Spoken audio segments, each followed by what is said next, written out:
everybody, welcome back to Ducklight Gaming. It's Terry. We're back in Genshin. We're gonna be doing Lantern Rite stuff today. Just after I make sure. If there's nothing better to do, we could go foraging for ingredients. I think I can switch up the party again. Let's see. Tegnaria was here because I was doing chests earlier. Do you want to add gushing to the team? Let's finish this quickly. Yeah, that could be fun. Okay. Because we're going to be doing the rest of Lantern Rite. Well, at least 2 of the rest of Lantern Rite. I haven't done any more of the mini games. These ones don't unlock until tomorrow, so we'll do them tomorrow.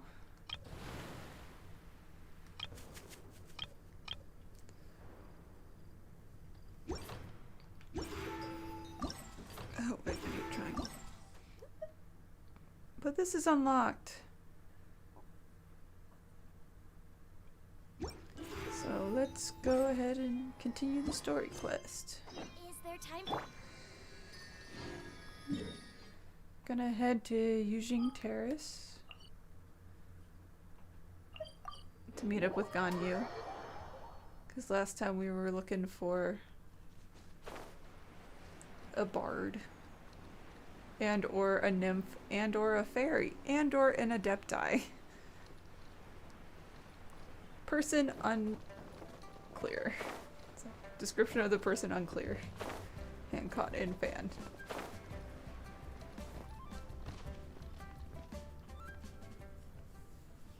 There's Ganyu. Aw, she's in her idol. I'm falling asleep. Thought we agreed for you to sleep on one of the days. Greetings, traveler in Paimon. What time is it? Daytime. Are you okay, Ganyu? You were nodding off there. Didn't you sleep well last night?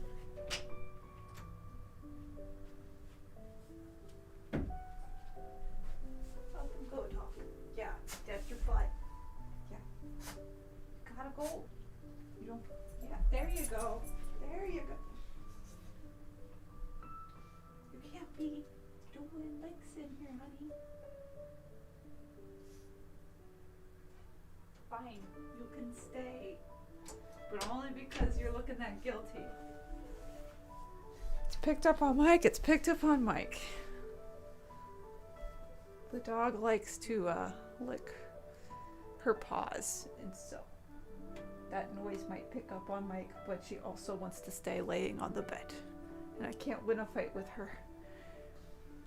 That's what happens when you have too cute of old dogs that are lazy. Anyway, back to the thing. Ganyu's tired and didn't sleep as much as she should have. I'm fine. Don't worry about me. Let's discuss the matter at hand. Okay, if you say so, Ganyu. Since last time, I've been thinking a lot about the story Paimon told me. In essence, someone rescued a drowning man and performed some music. If that were all there was to it, it could have been many people.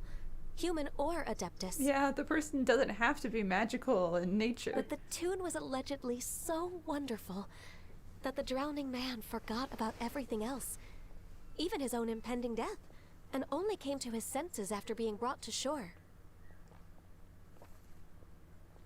Perhaps there was an adeptal power at work in that music that he, as a mortal, could not perceive. Or perhaps he sensed a power surrounding him but lacked the words to describe it, not knowing where it came from. I mean, they didn't know Adepti were real, so... Either way, if this part of the story is true, then the rescuer has to have been an Adeptus. You really think so? But this story is all the way from Fontaine. Isn't this a bit of a long shot? Also, Paimon's really curious about how people from Fontaine think this fairy lady looked. Maybe they gave her wings. Ooh, like a crystal fly's wings? That would be pretty cool. But Paimon definitely can't imagine any of the Adepti looking like that. Actually, Ganyu, if you had to save a drowning person, how would you go about it? I wouldn't be playing a tune. Huh? Me? Why are you asking me specifically? Well, I'd get them to the shore, and then I'd probably hide behind a tree and watch them for a while. Ganyu, no. She's a little shy. Once I was sure that they were going to be okay, I'd slip away without a sound. So cute. Got it. So basically, Ganyu's the type of person who doesn't like taking credit for her good deeds. No, it's not like that. I'm just not very good at explaining things. And I also find it really awkward accepting other people's gratitude. And so I wouldn't know how to accept the thank you for saving their life. Well, what if this Adeptus in the story had a similar attitude? That would explain why she just left without saying a word. She was probably thinking something like, one was merely passing by and saw fit to address this egregious disruption to one's graceful zithering at once. You may keep your thanks to yourself. I think you just described Cloud Retainer. That was actually a very good impression of Cloud Retainer, Paimon. That was a great impression of my mom. As far as I'm aware, Cloud Retainer isn't the most musically gifted. Still, we can't completely rule her out just yet. If we set off now, we could head to Mount Outsung and ask her about it. You'll be able to confirm either way if it's her, and I can, Go see my mom? I've been in Lea Harbor for so long now that I'm just not as familiar with the Adepti anymore. If there's anything we want to know about them, she's the best person to ask. Sounds great! And we're pretty close with Cloud Retainer Are we? by now, so we probably don't even need to bring her food this time, right? Okay, we should probably still bring her food. It'll give us extra points. I've prepared a gift for her to mark the festival, just in case. However, You're still nervous? Cloud Retainer spends most of her days studying mechanisms in her abode. She's on her own so much of the time that the moment she has someone to chat with, she just... Rambles. Never mind. I promised I'd help Mr. Dvorak, and now that I've made the contract, I can't be having second thoughts. About secondhand embarrassment from my mom. Traveler, Paimon, let's set off for Cloud Retainer's abode. Seems like this is a tough decision for Ganyu, but she's made up her mind now. Paimon gets why she'd be so anxious. Okay, how about this? If Cloud Retainer tries to start telling stories about her again this year, we should pipe up and change the topic. Again this year, because it happens every year. We go every year, and we hear baby Ganyu stories. But we don't stop Cloud Retainer, we just listen. Wait, did she leave already? Hey, Ganyu, wait up! Some of us can teleport.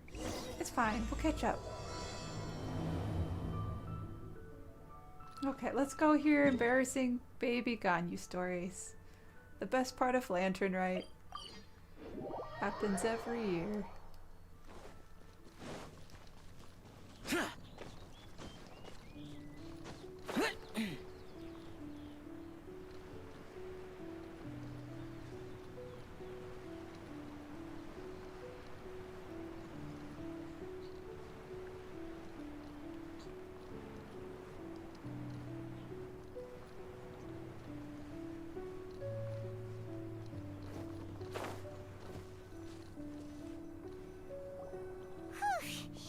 Paimon's so tired from trying to keep up.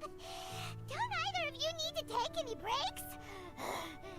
Paimon, you don't even walk.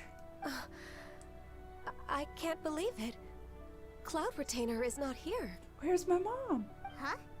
Did we miss her? Where would she go? She doesn't like to travel, so in the past, it's always been the other Adepti who come to visit her during the festivals. Could you be busy with True. something? Now that I think about it, Cloud Retainer would be quite capable of taking care of anything on her own. There's no need to worry about her. She is a really old Adeptus. Since she's not here, I guess the next step is to check all the other Adepti abodes, one by one. Oh, good. Uh-oh. Will it involve a lot more traveling? Paimon, we just have to glide to the other mountain. Got it! Paimon has a great idea! What is it that you wait here? Please go on, Paimon. Our goal here is to find the Adeptus that helped Dvorak's ancestor, right? We can't hear any music right now, but if she's really as nice as the story suggests, she'd definitely come to help anyone who was drowning, right? Okay, this is the only part I know happens. This is the only spoiler I've gotten. But I didn't realize it was at Cloud Retainer's Pond. That this whole scheme plan is in Cloud Retainer's Pond. That's sort of stupid and childish. Yes, I think that's fair to say. So, It's like fake all we drowning have in a to do is wade get the pool. traveler to pretend to fall into the water, and the Adeptus will come to the rescue. If you're so sure, why don't you try? You know perfectly well that Paimon can't swim. Paimon would sink like a rock. I just think it's a bad idea. I do too, but I also want to get to the end of this because it's perfect. Just trust Paimon. The water's pretty deep over there. Quick, swim to the very center. I really don't think we should do this. Also, Ganyu's standing right here. Any Adeptus to show up would see Ganyu standing right here.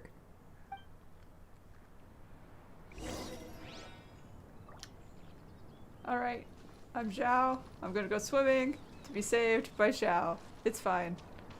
That's not gonna be weird at all. Like, seriously, it's not even deep enough for me to start swimming. It's like, it's barely deep enough for swimming to start happening. That's so silly. Okay, it gets a little bit deeper. Help! Help! Someone's drowning. Paimon, you're the If worst. only there was a kind-hearted Adeptus here to save us. Oh no! Whatever will a Paimon do? Okay, I'm like, did I actually have to drown? What is going on? Oh, hey, Xiao. Wow. Crazy to see you here. How do you feel right now? Oh, Shenhe, you are not someone I expected. Shenhe, and the conqueror of demons. Ganyu's like, I am in so much trouble. Why don't you say something? Please don't make Paimon explain it. Paimon, it was your idea. Traveler is dying. It's fine.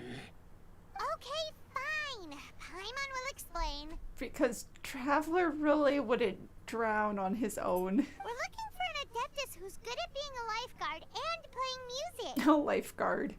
But if the Adepti aren't gonna stay home, then how are we supposed to find them? There you go. There you go. The dog has been freed. It wasn't me. It wasn't me. Yeah, he doesn't play music, nor does he play lifeguard usually. It was only because it was us. Yeah, so this Adeptus is most likely a woman. She probably had boobs. And I am not an Adeptus, as you both already know. We've Traveler discussed Paimon. this. Okay, so this is Paimon's fault. I was hoping the person to come save us would be an Adeptus and a woman, not an Adeptus along with a woman. No way Paimon would have suggested this idea if she'd known how awkward this was gonna be. I'm fine. It was Paimon's idea, and it was a bad idea, and I told her it was a bad idea. Glad you're okay. As far as I know, the one you seek is no Yaksha. And one last thing. Your actions here caused others a great deal of worry. Do not repeat them again in the future. Okay. You were worried. You care. Aww. As Teleports. ever, the conqueror of demons comes and goes, just like the wind. And he was also very worried. Right. I didn't dare to say a word just now. I wasn't gonna try and explain myself. How's your training going, Shenhe? Have you made any plans for Lantern Rite? We could spend it together in Liyue Harbor if you'd like. Aw, Ocarina offering to hang out as sisters for once. Oh, I had planned to spend the festival with Master this year. However... You can always come down to Looore if you want. Oh, speaking of Cloud Retainer, when did you see her last? Earlier this morning, she set off for Mount Hu Tao at dawn. Ah. I noticed she was using an Adeptus art of some kind to protect a mechanism that looked like a boiler. Maybe it was a gift for Mountain Shaper. I did not inquire. So the big cooking pot, she just took to the guys and dropped it off as like, have fun with this. Happy New Year's. Bye. So we just missed her. I mean, it is no longer dawn. It is like sunset now. Please excuse me for a moment. I think I'll leave the gift in her abode. Sure. Thank you. It sounds like Ganyu and Shenhe have gotten a lot closer recently. Yay! Yes. During the summer and winter, I continue to train with Master. In the other months of the year, I have been learning to adapt to human life in Liyue Harbor. Nice! Good job, Shenhe. And of course you asked Ganyu all your questions about humans. Ganyu arranged accommodations for me in the city, and also recommended several work positions for me. Did you get a job? But when I try to blend in by referring to her as Miss Ganyu or Lady Ganyu, like the others, she says I mustn't address her like that. Sometimes I'm supposed to copy other people. Sometimes I'm not. It's a little difficult to keep track of everything. Aww. Sometimes I'm supposed to be formal and sometimes I'm not. Oh, is that what it is? Noted. I think I didn't read the options, so I hope I picked the right one. So, you came looking for Master today because you wanted to ask her about the Mystery Adeptus. Is that right? Yes. Yep. Oh, speaking of that, have you ever heard any music while out training in the mountains? Music? What is that? Well, that answers that question. It's, a kind of a happy or relaxing sound, or, a nerve-wracking sound, or even a terrifying one. Paimon, you're not very good at describing this, but also Shenhe has heard music. She was at the opera last year. Okay, I'm done. I also left her a note so that she knows where to find us. We won't miss her again. Okay, but that means she's gonna show up in Liyue Harbor, and I don't know if we want that. Yay! That's really helpful. Thanks! We were just talking about this thing called music, and based on Paimon's description, I do believe I hear it every day. Please follow me. So there is a place that has music? Oh, really? Great. I feel like it's not music, but Shenhe trying. Okay, Shenhe, what do you think is music? I can't wait to hear whatever you think the sound is. The sound of music. Hey.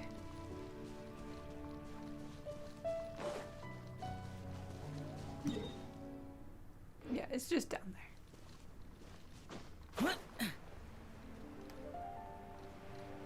It's all cloudy.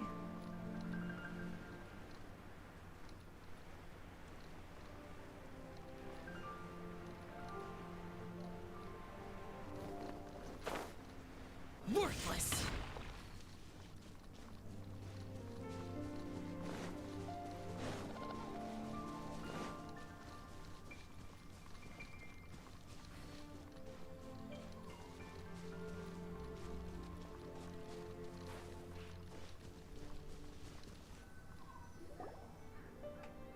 This is the place. I enjoy training here to the sound of music.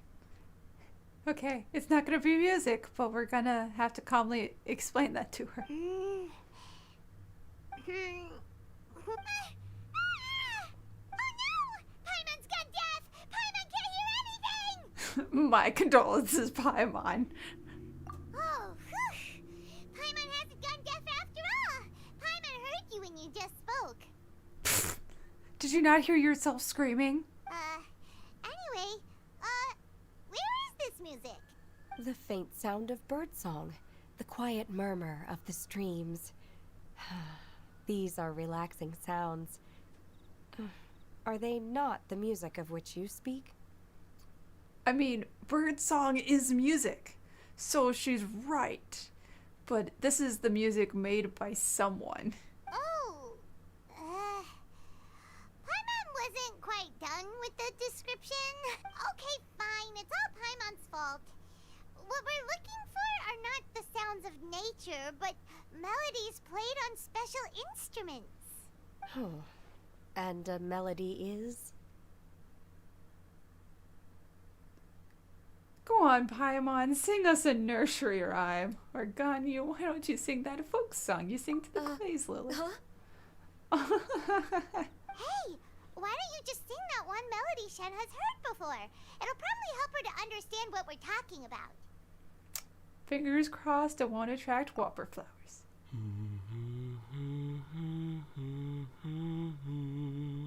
Oh my god, he's humming. Oh, I'm so proud. We got a dialogue sound and it was just humming. Oh, was that from the opera that Yunjin sang? Yes, that's what the music is. That was a melody, and melodies can be called music. It felt like I was transported back to the past. In my mind's eye, I could see the Xiao lanterns lighting up the night sky again. Aww. We're all there, raising our glasses and drinking to our heart's content on the Jade Chamber. It was such a nice thing we did last year. We should do it again this year. As I watched Yunjin's performance, I felt a warm sensation in my heart. And as the drink reached my stomach, it went from warm to hot. That would be intoxication. When you hummed that melody just now, feelings from a whole year ago came right back to me, as strong as they were on that day. That's what music does. So that's the power of music. Yes. Wow, Shenhe. That was so deep. Music definitely has the power to bring up memories. It's like a time capsule with all the special moments from our lives squished inside. What about you, Ganyu? Are there any melodies that have left a deep impression on you? I don't remember if my parents ever sang any lullabies to me. Aww. I know some local folk songs. And a few other things come to mind too. The songs of the sailors down at the docks.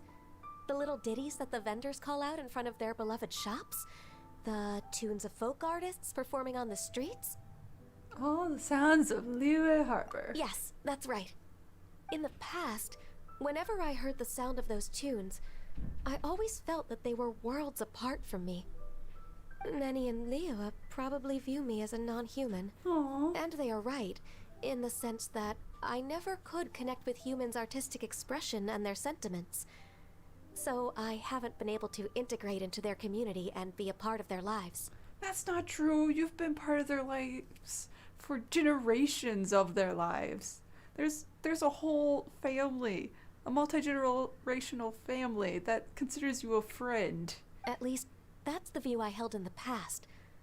Only more recently did I start to realize that the only barriers are ones that I have erected with my imagination. Yeah, you can be close with The way those melodies people. make me feel isn't all that different from other people after all. They're about mundane details of everyday existence. Life's ups and downs, joys and sorrows. Even though we come from different backgrounds and have different stories to tell, when it comes down to the most common things that we see and experience around us each day in the city, in that sense, we're all the same. Aw, I'm glad you finally learned that, Ganyu. You go, Ganyu! You're really making progress. You have loads of friends in Liyue Harbor when you think about it. Like, okay, maybe some are more like coworkers and bosses. But at the very least, Guizhong and Shenhe are your friends now, right? Guizhong is sort of her boss, but it's still a friend, so it counts. And I guess Shenhe would sort of be a coworker, and the fact that they're both students of Cloud Retainer. But it's Yes, I am. Aww. Technically speaking, we should refer to each other by the conventional forms of address used among fellow disciples. But now that I know what constitutes a friendship, Aww. I do believe we are more friends than co-disciples. Aww. Good job, Shenhe. You know what a friend is. Thank you, everyone. Once the days are warmer, I would like to host you at my home in the city. Please invite Gushing as well. Please also invite your girlfriend. I've planted many types of flowers. I'm sure some of them will be to your taste. Literally. We will literally eat the flowers because we're both dumb and eat flowers. Why? You are too kind. I couldn't possibly. Give in to the urge to eat flowers? I know you do it. Nonsense. You are my friend. I have cultivated and cared for the flowers just as you taught me. Once you've seen them for yourself, I am sure you can advise me how to do an even better job next time. Aw. I will save some for decoration. We can feast on the rest. Yeah, no, she's literally talking about eating the goddamn flowers. These two are so weird, but it's so perfect and adorable. Then, thank you in advance. Wait, what is that saying again? If you insist? If you insist, I must. I can't possibly refuse an offer to just eat flowers. Do people say that? I'm not completely sure either. Oh, you both are trying, and that's all that matters. Just someone needs to explain to Gushing that we are in fact here to eat the flowers. When Gushing shows up and is very confused. It doesn't matter, okay? You got the point across. No need to split hairs. Paimon's more concerned about your idea of a girls' night out. Eating flowers? Really? Does this have anything to do with you both being the disciples of that illuminated bird? You were so angry at this illuminated bird. But also, I doubt Gushing will be munching on flowers. And, I mean, she's not the disciple of Cloud Retainer, so... But also... Who dares refer to one not by one's Adeptus title, but merely as that illuminated bird? Oh, you in trouble now. You in trouble now. Master. Our greetings, Cloud Retainer. Hi, Mom. Ah! There it is! The illuminated bird has landed! Paimon, stop it. You're digging your own grave. Double humph. Humph. Now she has the gall to use it rather than she. Even after being chastised once already. Barely a moment has passed since we last met, and yet your impertinence has reached new heights. Very well. If you refuse to learn your lesson, one shall scold you no further. Okay, do I feel like this means we're gonna get punished? One has received your message from Ganyu. On the matter of the Adeptus you seek, one suspects to know their identity. Oh goody, we're gonna get an answer, even though, you know, she's also sort of upset at us. Well, shall one lead the way? Yes, please, Cloud Retainer, ma'am. I still have to complete my training for today, so I will bid farewell to everyone here. Very well. Await my arrival at one's abode later this night. On this special occasion, you should indulge yourself with some savory dishes. Happy If Lantern you want to Rite, release a Shenhe. Xiao Lantern, come and find us anytime. Thank you, everyone. Happy Lantern Rite to you too. I mean, I can in fact offer to have her release a lantern, because I do, in fact, still have lanterns from the first year, unlike some people. One of the few flexes I have. Aww. She now knows what a tune is. I'm so proud of you, Shenhe, learning what music is. Okay, let's go to Cloud Retainer's house. Oh. Oh no, we're going to the Ghoulie Plains. Okay. This is a weird place for a meeting, but okay.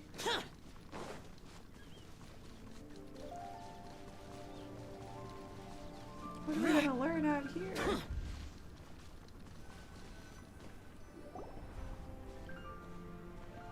Is this Guiley Plains? Cloud Retainer, why did you bring us here? Ganyu is of course familiar with the name Guizhong, but have you ever heard of her? Guizhong. Not Guizhong. Guizhong. I hope I started saying that right, because I do know I had an old way of saying it that probably wasn't the right way. I've definitely heard of it somewhere. Guizhong is another name of Agentis, the god of dust. She was extroverted in nature and adored social gatherings and inventions alike. Oh. Long ago, this region was yet a prosperous assembly. Guizhong often invited her friends to visit her home, reserving for us seats around the largest stone table. Aww. Sea Gazer would always bring out his latest treasure and place it upon the table. He could be quite the braggart. Though usually a mild-mannered fellow, when it came to those collectibles he was so fond of, he always loved to show them off. Paimon remembers that name. So that's what Sea Gazer was like. I mean, at one point. He was an old friend and a former rival. One has many memories of him. Once he had brought out the treasure, it would predictably become the center of attention. Neither Guizhong nor one was content to let him just steal the spotlight. So we would then also present our proudest mechanical creations. Oh, as a competition. As Adepti, we were each gifted in our own ways, and naturally proud of our accomplishments in our respective fields of expertise. As a result, one often quarreled with Sea Gazer. His treasures were not even of his own making. He just used his exploration skills to dig them out of the ground. How, pray tell, could he compare to me, when every single one of one's accomplishments were crafted by one's own hand? I did the work. I made the thing. I didn't just dig it out of the ground like some people. Cloud Retainer, you are getting competitive again. And off track again. One digresses. Regardless, every time an argument occurred, Guizhong would come over to watch us during our mutual lambastics. On some occasions, she would join in, and on others, she'd take one of us by the limb and start uttering the most ridiculous nonsense. Oh. What kind of nonsense? No kind of nonsense were we spared. Sometimes she would brazenly opine, why argue between yourselves when neither of you could ever hope to beat me? Ooh. Other times, she would make unsolicited suggestions, such as, once you two are done arguing, let's go to the foot of the mountain and grill some meat. She always sought to make everyone happy, and one must say, she had quite the gift for it. No matter what nonsense she said, one never felt bothered or offended. It also helped that she never referred to one as that illuminated bird or lady bird. And no, I will not be letting this go, Paimon. Ever. I will never let this go. You are never going to hear the end of this. Come on, get over yourself! Paimon! You said it like 5 minutes ago. No. Anyway, just as our impassioned arguments would reach the apex of acrimony, Marchosius would bring his delectable dishes to the table. Who would dare snub the stove god and his wondrous creations? Oh. At the sight of him, we would all immediately drop the argument and prepare the table for a night of feasting and drinking. Aww. Back then, one was always bothered by how the cups Rex Lapis brought were always too square for one's taste. Can you see yourselves ever enjoying a drink from a square cup? That does sound Precisely. So, as you can see, even one as great as Rex Lapis was not immune to making the occasional blunder. Because you know, the blunder was bringing square cups. Even one could never find fault with Marchosius's cooking. As we ate, Guizhong would continue to find topics for conversation, filling the table with humor and laughter. Each of those old fossils had their character flaws and points of obstinacy. So why was it that whenever we dined together, we always had a marvelous time? 'Cause that's how friends work, man. You are friends. We would drink together from a spot high in the mountains until the moon set and the sun rose, and only then would the banquet finally come to an end. Aww. Streetwood Rambler would often remain to admire the flowers with Guizhong before returning to her own abode. The glaze lilies were far more abundant back then. Entire fields of them would appear to the eye as a veritable sea of flowers. Aw, that sounds so pretty. Streetward Rambler? That would be Ping.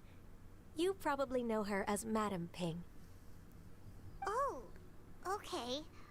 Wait, this is a lovely story and everything, but didn't we come here to find that Adeptus from Mr. Dvorak's story?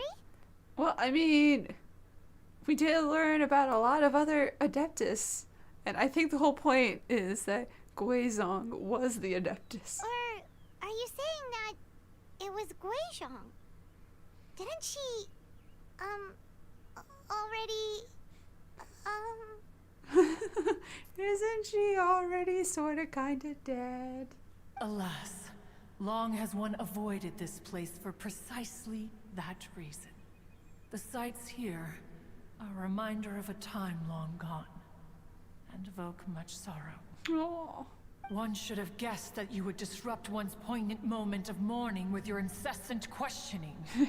Whoops. No matter, one will share the whole story with you now. Here we go, the animated In short. times gone by, one quarreled oft with Guizhong concerning mechanical principles. We each had our ideals, and neither would yield. Under the pretext of a social gathering, one invited the impartial Rex Lapis to judge the quality of our creations. But Rex Lapis declared that Guizhong's obscuro vopus mechanism was superior. Though one was too proud to acknowledge it, in one's heart, one knew that Guizhong was indeed the superior talent in the mechanical arts. Aww. As for the story between Guizhong and Streetward Rambler, that begins with a certain bell. In Guizhong's opinion, while mechanisms were no substitute for human composers, they were yet capable of producing simple but fine melodies. But Streetward Rambler believed music to be an expression of the soul, an emotional enterprise that could never hope to be replicated by machinery. They argued endlessly, until one asked Rex Lapis to intercede. He confiscated the bell and designated it for ceremonial use. Thereafter, Lost your bell privilege. one would often find them convening in the mountains, discussing music, mechanics, and all the affairs of the mortal world. That's sort of gay. But these good times were not to last. War broke out between the gods, and soon engulfed the Guili Plains. Guizhong was overpowered by the enemy, and fell in battle. When Streetwood Rambler and I arrived at the scene at long last, all that remained among the ruins was her lifeless body. After this, at Streetwood Rambler's request, Rex Lapis granted her the cleansing bell for safekeeping. To honor our friend's memory, one made a few finishing touches to her ballistic device. Aww. Many Lantern Rites have passed since then. Many greetings and goodbyes. Upon what do you gaze? The Guili Plains? No. It's everything.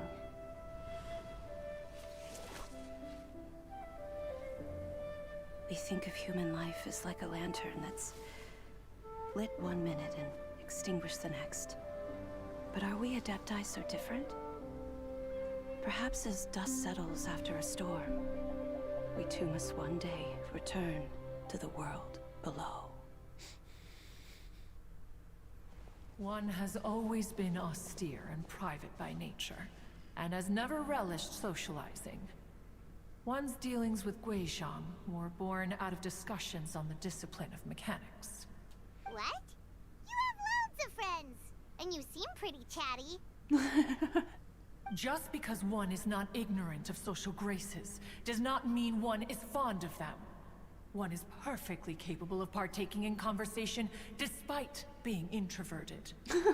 I'm aware I'm an introvert, but I can still make a good conversationalist. Thank you very much. But in the end, one is nothing like Streetward Rambler. She is dauntless but thoughtful, not to mention eloquent and wise. Moreover, her friendship with Guizhong was far greater than one's own. Because it was something more than a friendship. Back when they were rivals, they would often compete against one another in the realm of musical composition. That cleansing bell was one of Guizhong's proudest works, having the ability to both compose and perform. Wait, that's weird. Didn't Madame Ping say she pestered an old friend for that bell? Well, I mean, she did. And she also said something about being a vain beauty when she was young or something. Streetward Rambler, a vain beauty. My foot.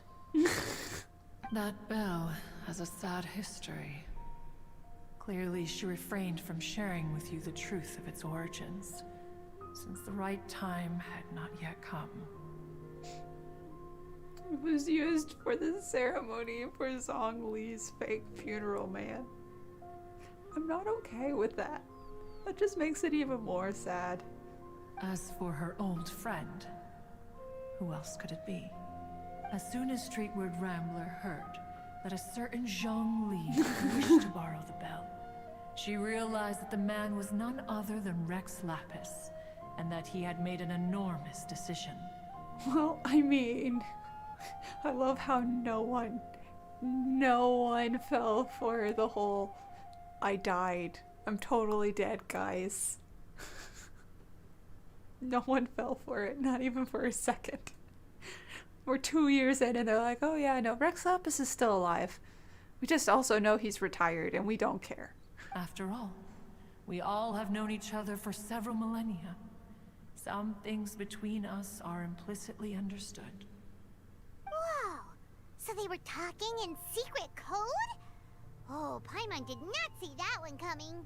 Well, it was more they were requesting things from each other while not trying to tell the kids what was up. Enough of your intrusions. Where was one up to? Ah, yes. One remembers now.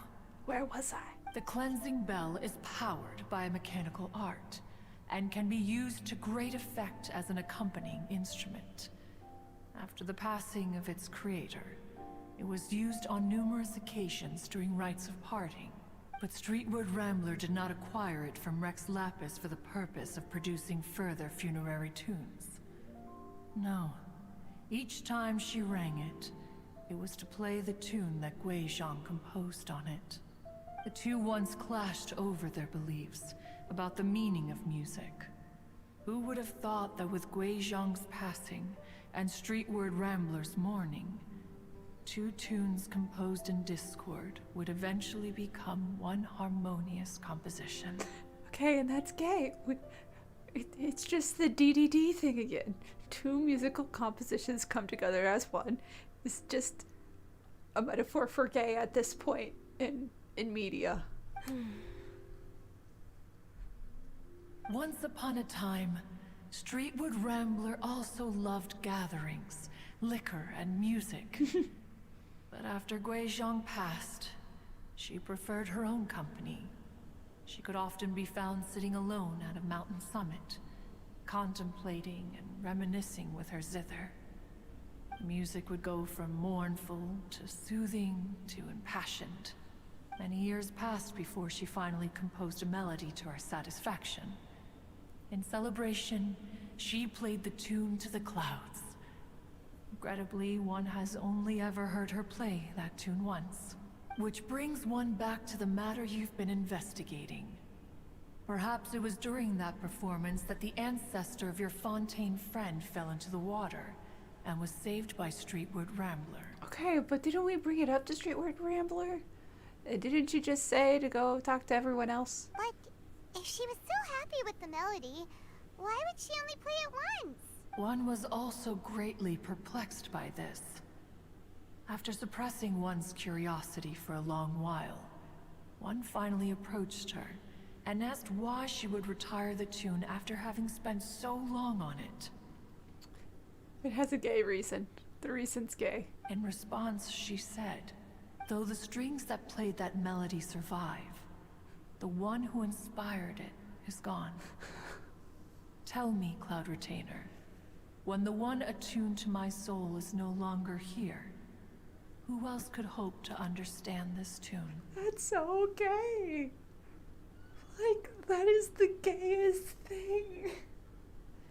When my soulmate isn't around anymore, who else could possibly understand my magnum opus the same way? That's so sad. Because it's like, I finished it, but the person I was finishing it for isn't here to hear it. It's so sad, but it's also so gay. Aw, poor Madame Ping. I just remember being taken care of by you when I was young.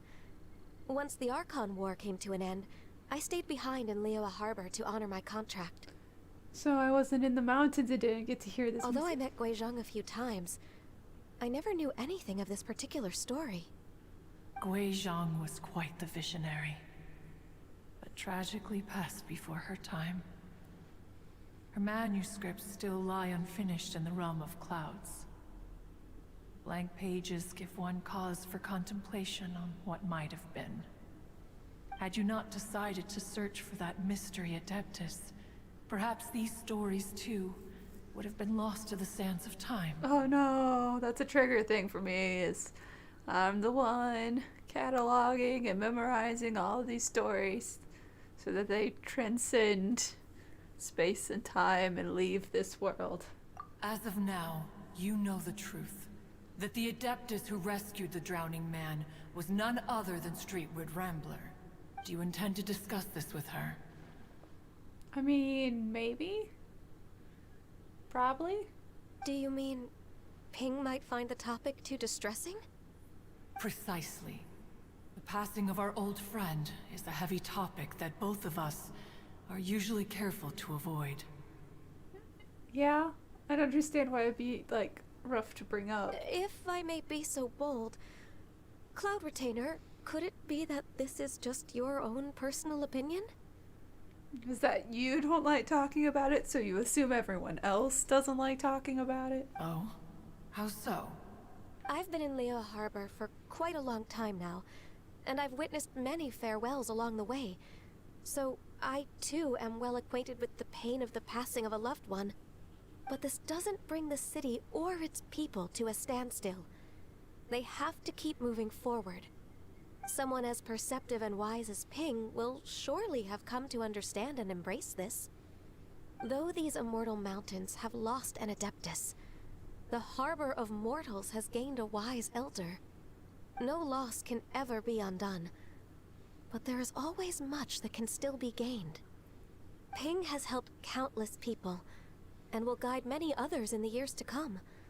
And all to whom she extends a helping hand become her friends. People she can admire flowers and discuss music with.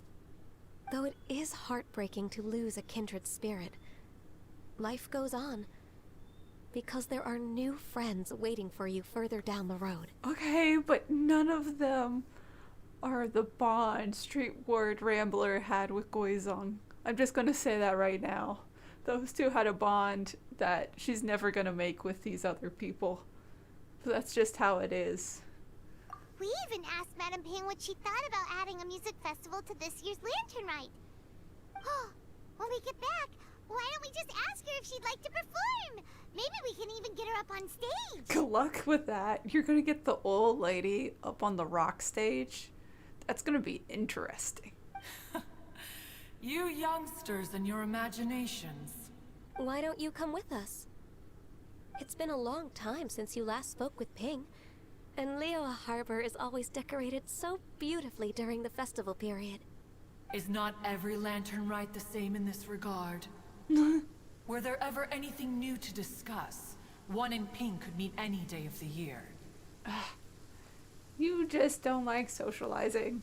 I disagree. Each new day and each new year is different from those that have come before. How long will you simply let them pass you by? If nothing else, do it for Ganyu. The edibles she brought this time were indeed quite delectable. Very well. Also, it started raining at some point. Then one will be off. If the other old fossils have sneaked away into the city to amuse themselves, one shall soon find out.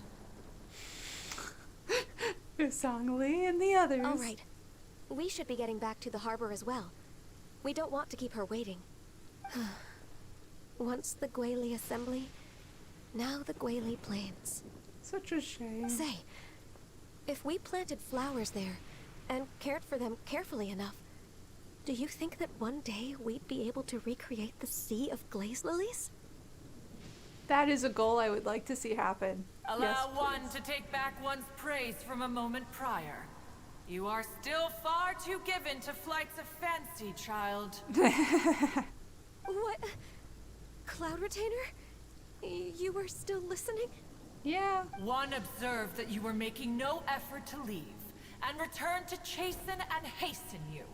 This time, one is to Okay, but you left for like 2 seconds, Cloud Retainer. Come on. Give us 2 more seconds. Okay, we're gonna go talk to Madame Ping now. About her dead girlfriend.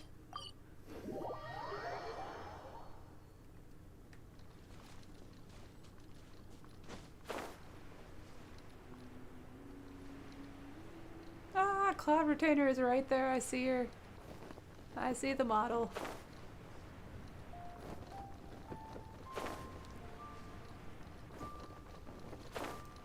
Gotta love it when there's just a giant bird in the middle of the city square. And the guard doesn't find it weird. He's just like, yep, that's a giant bird talking to the old lady. Same old, same old. So peaceful. Whoa! Madame Ping and Cloud Retainer? We literally just said they were coming this way. It appears you made haste after all. One arrived but moments before you. Awesome. Oh, bless my soul. To what do I owe the honor? How nice of you all to come and visit me. Miss Illuminated Bird, haven't you said anything yet? Miss Illuminated Bird. Really, Paimon? You're just doing it on purpose at this point. Said what, precisely? And why should one be tasked with saying it? 'Cause you're the one who's known Madame Ping the longest. It would sort of be awkward if we bring up something we shouldn't know about yet. Ugh. This is why I didn't want to come socialize. Street word. Or rather, presumably, you would prefer to be addressed as Ping? Oh, Cloud Retainer, you are uncommonly polite today.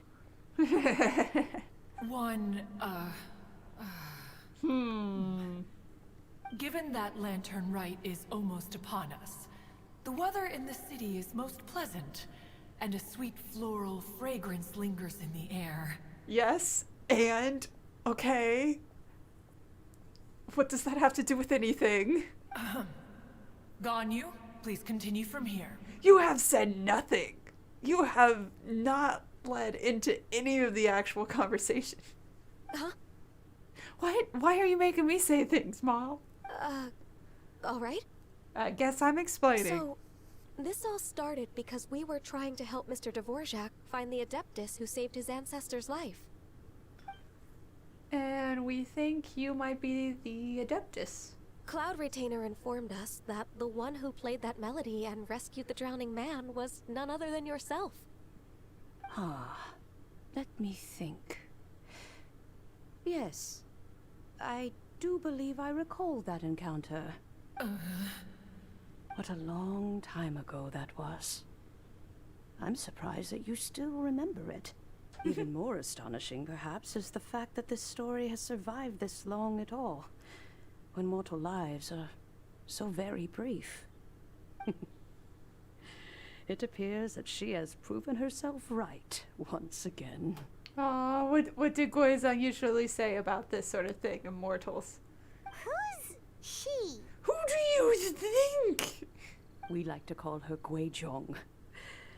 From the look in Cloud Retainer's eyes, I sense that she has already told you all about her. Yeah, a little bit.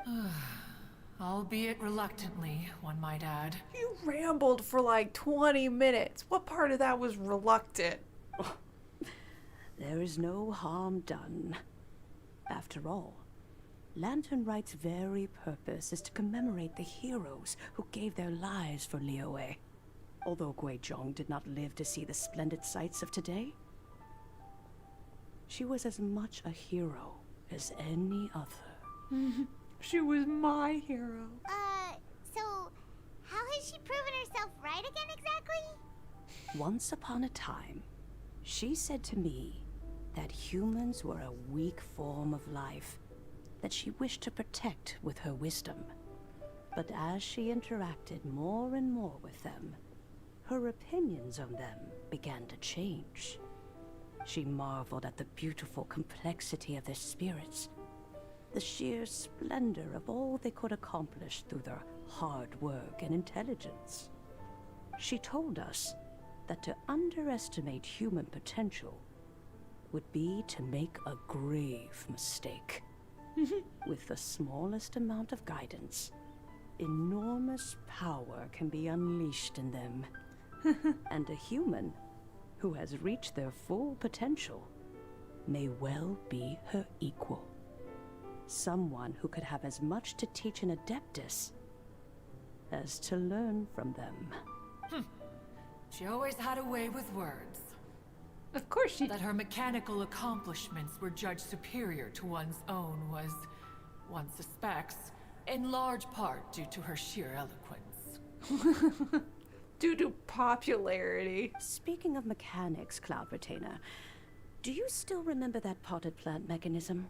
The one that the two of you gave me as a gift? Please tell me you still have it. Of course. Guizhong and one both put an immense amount of effort into that gift. It would be no overstatement to call it a testament to each of our individual technical genius. As Guizhong once said, it takes every blade of grass and every flower to make a homeland. When I see the sight of Liyue Harbor before us today, I am reminded of this. Madame Ping looks very emotional right now. No. Of all of us, it was Guizhong who was the fondest of these grand and exciting occasions. If she were still with us, I'm quite sure she would still be trying to best Cloud Retainer's finest works at every opportunity. Liyue Harbor is always filled with the sound of music at this time of the year. If she were here, one is certain that she would seek you out to discuss and debate the virtues of various melodies. Aw. Oh yeah, music! Do you know what we came to talk about? We've been dying to ask. What was the melody that you played back then? Okay, that's a little rude and forward, but okay. Oh, also, with you being such a music expert and all, why don't you join the concert as a performer? She is still very old, man. I can make arrangements right away. Oh. As much as I don't wish to dampen your enthusiasm, it's been a long time since I played this zither. My fingers don't have the dexterity they once did. And whenever I play that tune, it always reminds me of her. I start wondering what she would think of the changes I have made to her melody. There was a period of time whenever I started strumming, it almost felt like she was back again. Sitting right there on the stone stool next to me, chatting away. Skybracer and Seagazer too, looking just like they did in the old days. No matter how much time goes by, the moment that melody starts playing, it transports me right back to that time in my memory. So the past still weighs heavily on your heart? No, I would be lying to myself if I claimed to have completely moved on. But that is not to say that grief doesn't get easier with time. Despite the sadness, I have found many things that bring me joy in life. It is simply the nature of the world in which we live that even if one wished to mourn for an eternity, it would be a nigh impossible feat. I mean, A tried. A tried to mourn her sister for eternity, and it didn't last. Just look at this potted plant. Isn't it stunning? It takes an honest and open mind to confront and conquer grief. You have indeed made progress. Be that as it may, I shall leave the Lantern Rite stage to the youth of today. Well, if you're sure. I mean... Granny! Yanfei! Whoa, what's everyone doing here? Did something bad happen? No, we're talking about stories. Ah, and now we've spooked Yanfei. No. Everyone's just here to give me their regards for the holiday. Oh, that's wonderful, I'm glad. Well, in that case, happy Lantern Rite, everyone. Happy Lantern Rite. Happy Lantern Rite. Oh, I just remembered that I have some, work to do at Yuehai Pavilion that I need to discuss with Yanfei. I haven't been able to find a chance until now. So I'm gonna go do that now. I will leave Mr. Dvorak in your capable hands. Cloud Retainer, Ping, we will be off for now. Huh?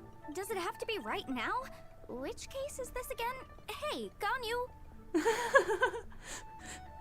Was Ganyu using Yanfei as an out, or does she actually have things she needs to talk to Yanfei with?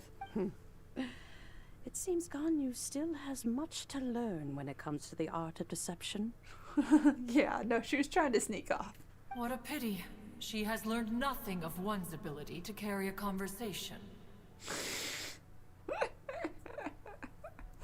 We both don't believe Cloud Retainer for a second.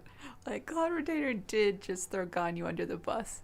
And hi, Khan! Welcome to stream. We're going through Lantern Rite. We're still in part 2. Since it's been so long, Cloud Retainer, why don't you stay? I'll make a cup of tea and we can chat a while. Gladly. This was one's intention as well. When you next see the Fontaine musician, please give him my regards. I'd like to wish him the very best with the concert. You got it, Madame Ping.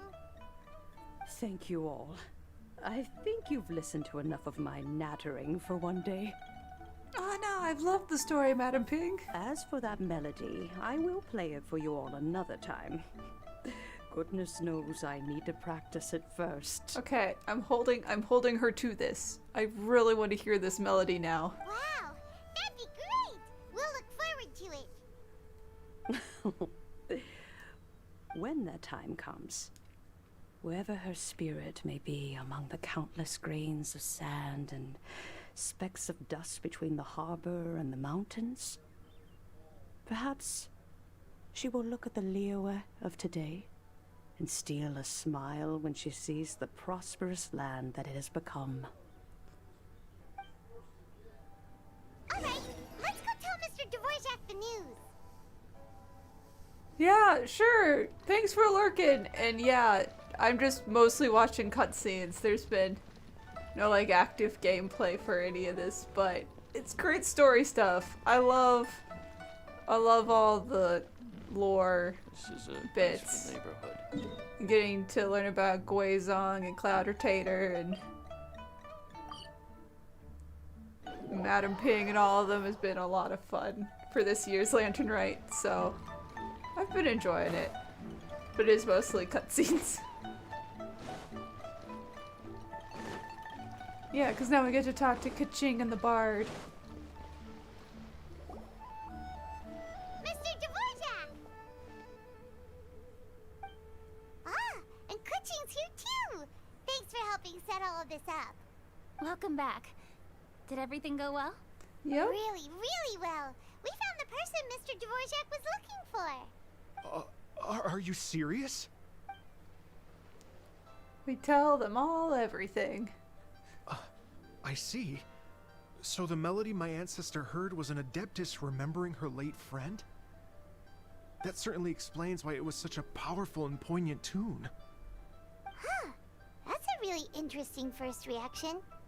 Guess that comes with having a musical mind. I have to say, though, it's hard to believe that the fairy from the tale is now an elderly granny. Well, I mean, but she's still alive, and that's more of a miracle than you're actually reacting to. Like, she should be dead, with it being like a few thousand years. Oh, Paimon knows exactly what you mean. Normally, Adepti don't age at all. So she should just be still a young lady. But Streetward Rambler, or Madame Ping as we know her, probably only became old because it's what she wanted for herself.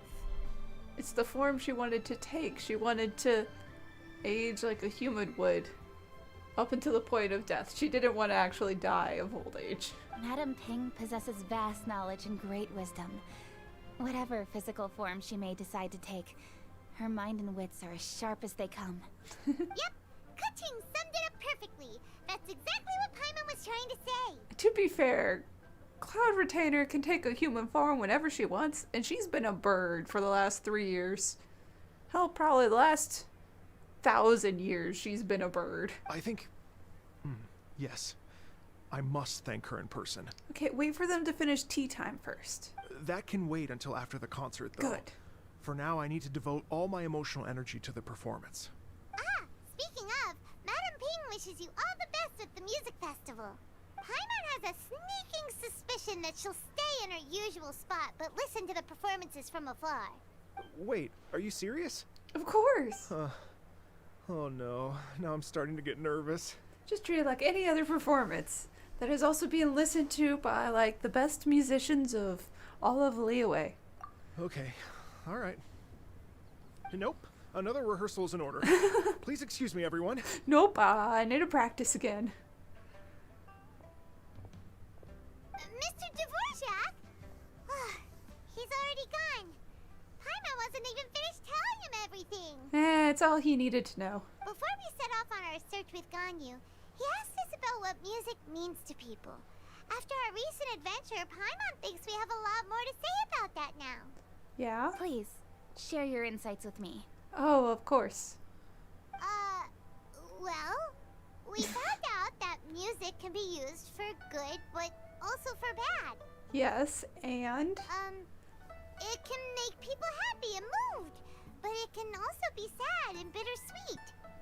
Yeah, this is all already known things about music, and? And music is like a kind of memory written in people's hearts. It can put you in touch with feelings from a totally different time and place. Yeah, there was a lot more to it than that, but sort of what Paimon said. It sounds like you had an eventful trip. Don't worry, I'm sure Ganyu will fill me in on all the details shortly. Ganyu's just gonna be like, it was so embarrassing. I nearly died of embarrassment like 4 times.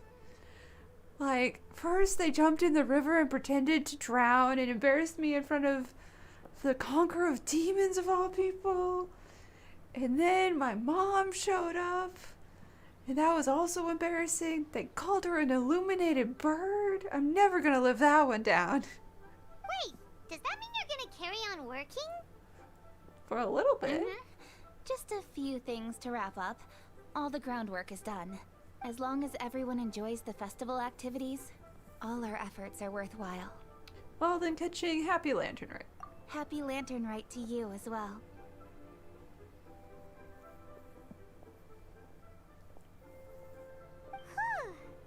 That should be everything taken care of, right? Oh, no, wait. The bamboo shoots? Paimon feels like she's forgetting something. What was it? Oh, it feels like it was a while ago. I'm pretty sure it's the bamboo shoots, Paimon. Shoot! Latent... Wait, no. Anyway, fancy bamboo shoots! Bamboozled soup. Nick. Whatever bamboo shoots. Zhongli said he wasn't in a hurry, so if we went now, there's probably still time, right? Probably. Anyway, even if we don't make it, But I'm pretty sure they need to be cooked for like half a day or something. Anyway, let's go check with him at Wangsheng Funeral Parlor. I have a feeling he's not gonna be there, but okay.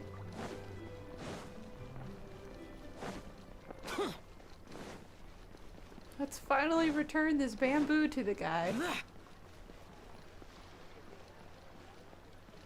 Yeah, it's way too late to start his soup. Oh, hey guys. What are you guys all doing here? Aw, they're just rocking out.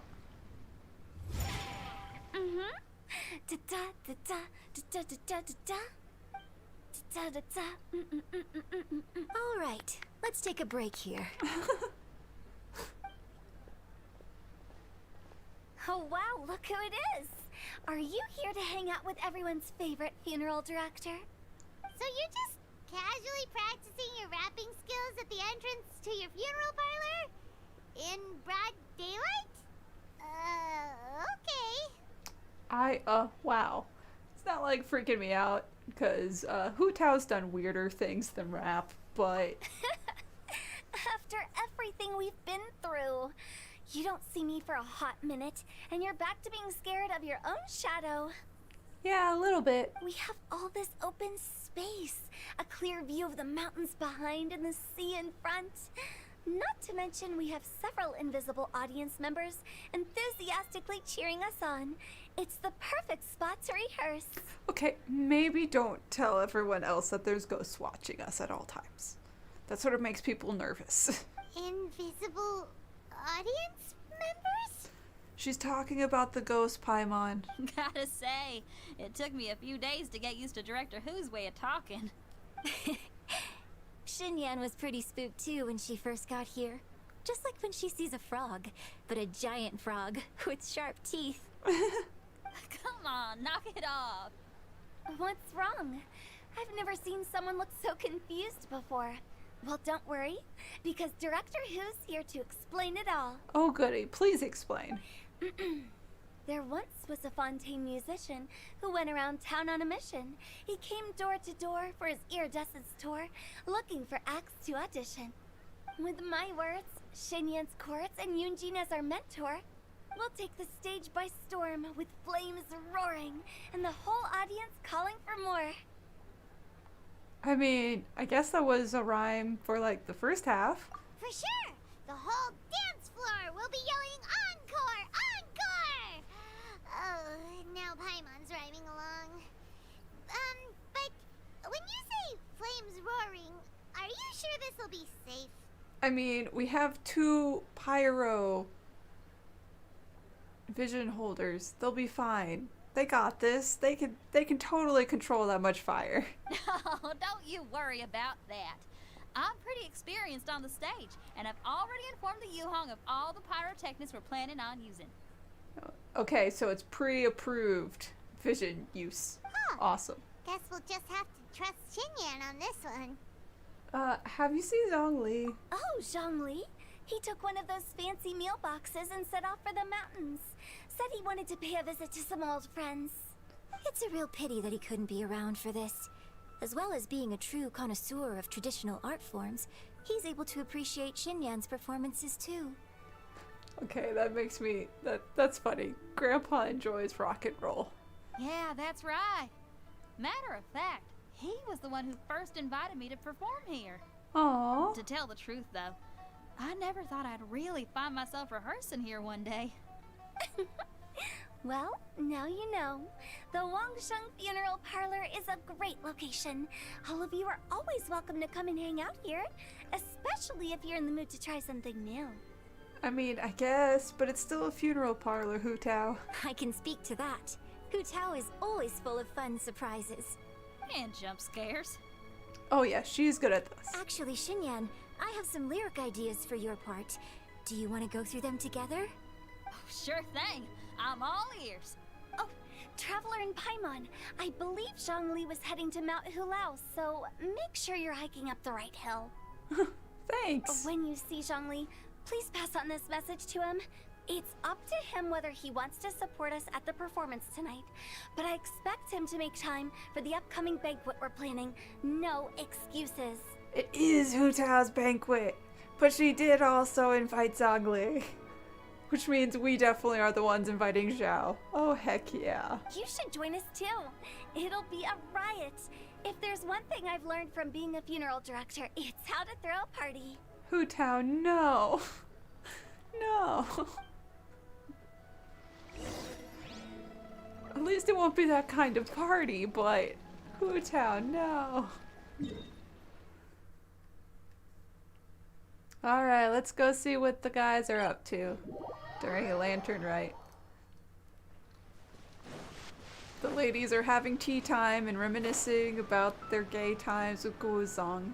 Well, the guys just out here with a giant pot. They're just, you know, hanging out with a giant pot. Where's Zhongli? Don't see him. I just see the bird and the deer. Okay then. It's just late, I guess. Paimon sees them!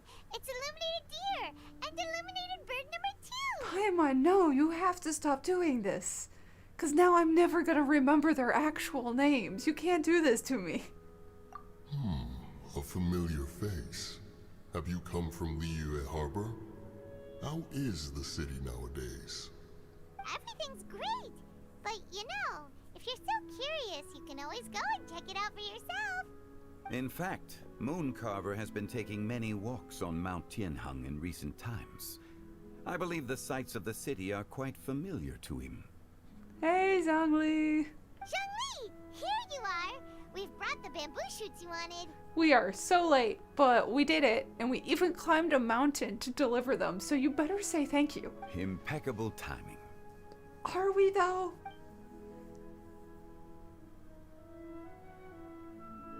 Traditionally, bamboo shoot soup ought to be slow cooked for many hours. Yeah, that's on what I thought. It was low like half a day or something. Using Adeptus arts to hasten the process is something of a shortcut. Sort of like cheating, but it's fine. We're using a magical microwave. Wait, that mechanism. Is that? Yeah, what Cloud Retainer was carrying to the other mountain this morning? Yes. Indeed. Cloud Retainer kindly lent me her supreme cuisine machine. Can we not just call it a cooking machine? Actually, never mind. Just call it a microwave, Paimon. She seems to take a lot of pride in her mechanical gizmos, so it's probably best if Paimon doesn't go changing the name willy-nilly. I'ma call it a microwave. I trust that you found the answers you were seeking during your recent journey. Yep, we're all done. Excellent. The past should be remembered, but not overly dwelt upon. Our journey should be seen as a means to take on more from the world around us. When the bamboo shoot soup is ready, I must insist that you try some for yourself. Oh, Zhongli! Hu Tao told us to tell you something. That you don't have to come to my high school performance, but please at least come to New Year's dinner. She said, it's up to him whether he wants to support us at the performance tonight, but I expect him to make time for the upcoming banquet we're planning. No excuses. Okay, Paimon, that was almost perfect. I love it. When she says performance, she must mean the Lantern Rite Music Festival. No! She said it's okay if you miss her beauty pageant, but please come to the after party. As for the banquet, she didn't tell us anything more about that, but she invited us to come as well. As you can see, I have a prior engagement with 2 Adepti friends of mine tonight. Please, give Director Hu my best wishes for the performance. As for the banquet, since the Director insists, far be it from a mere consultant like myself to refuse. Who's gonna tell her? Who's gonna tell her she is ordering around Lord Morax? King of the Adepti. Yay! Then we'll see you there? Absolutely. Yay! Rex Lapis, the bamboo shoot soup is ready. Oh, good. Thank you. I will examine it right away. The appearance is exquisite. Okay, And but the you can't see it aroma from rich here. and intense. The craftsmanship of this machine is commendable indeed. Since you came all this way, you should not leave empty-handed. Please, take some soup. It tastes most exquisite while still warm. Woo! Free soup. Yeah, we actually got the soup. Hey, Hey guys, how are you guys doing? I intend to reminisce with my old friends for a while longer. Okay. You ought to get back to Liyue Harbor. There is a performance you do not want to miss. I mean, I guess. How are you guys doing? Had one known that Cloud Retainer was in possession of such eminently useful devices, one would have sought to borrow one from her long ago. I would have used this microwave ages ago. And yet, since you share my lack of enthusiasm for mechanisms and fine dining, it would have become a mere decorative ornament in your abode. I mean... Not so.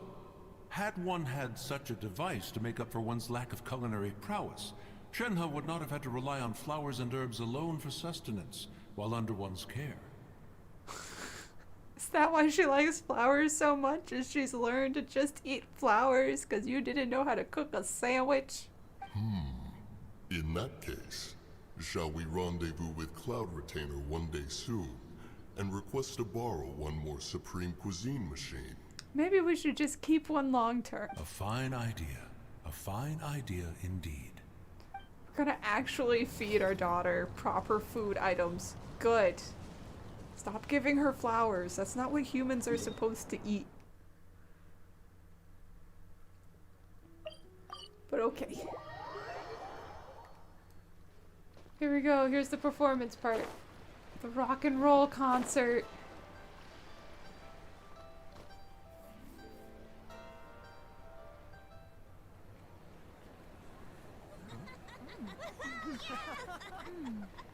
I'm honored to be here on the Iridescence Tour stage. All right, without further ado, I'm Xinyan, this is Hu Tao, and this is a little something called... The Blue Lilies!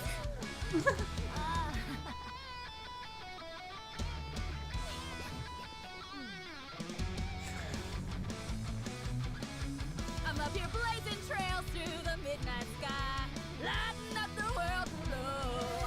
And when the crowds all hear my voice, they'll meet the spirit of rock and roll. Let's go! Hey, you butterfly, you two buzzing by, guiding your way to the afterlife, opening the path without a fright. Oh, I'll light the fire, watch it blaze across the universe. I'll spit my rhymes, watch your step, or you'll get burned. Good job, Hu Tao. You did it. You rapped. So proud of you. Does anyone have any plans tomorrow? With another year behind us, I think we deserve a celebration of our own. My treat. Interested? The Tianquan footing the bill? I can't miss out on that. That tells me you're both going on a date. Dr. Beidou. Oh, you can have a lantern too, I promise. Xiao, you need to actually take a vacation. Don't just destroy machines. Yeah, it's Lantern Rite. Come on. Oh, here's the lanterns.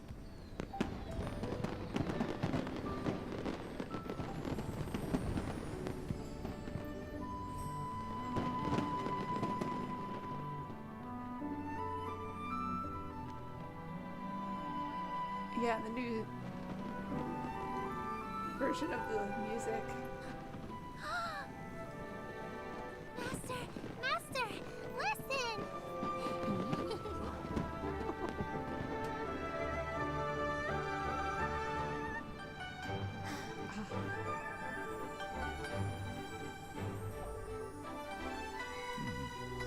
May the year ahead be a blessed one. I believe it shall be. Still bringing the damn square cups.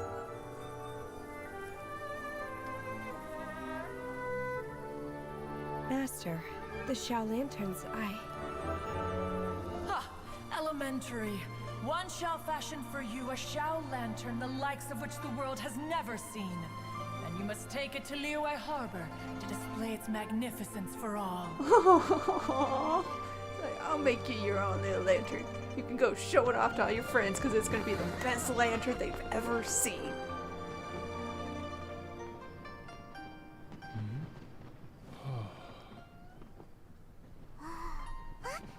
Listen, that must be Madame Ping!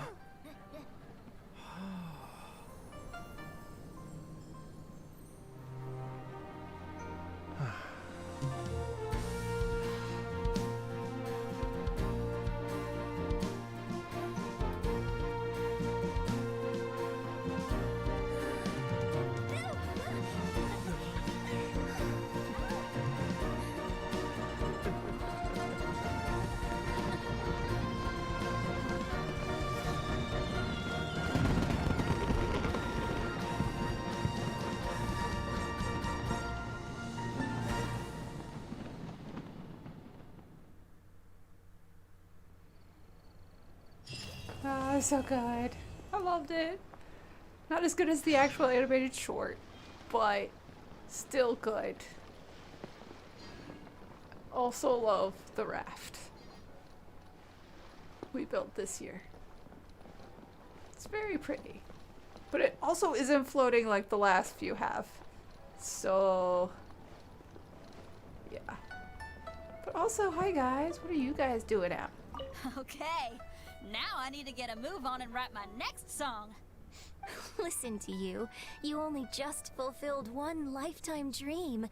Are you really thinking about your next goal already? Always. Don't try to tell me you ain't the same way.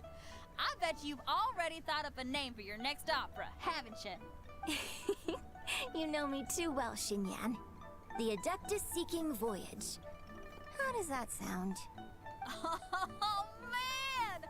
Yeah, I can already picture it. I mean, it does have music as like the background of the story. So you can have a bunch of songs in it and have it be like a big plot point in the story itself. I've also got just the finishing line for it.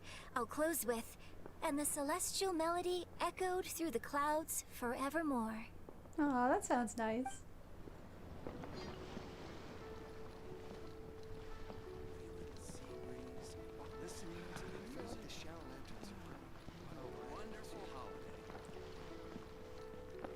Are they the only ones out? What about everyone else? I only saw them a little bit.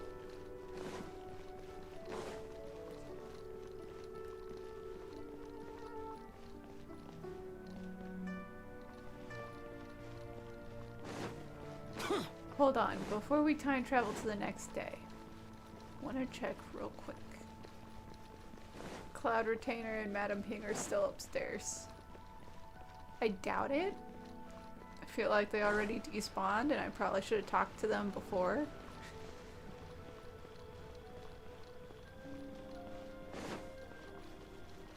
Well, I mean, Madame Ping was always up here, but I feel like Cloud Retainer's already.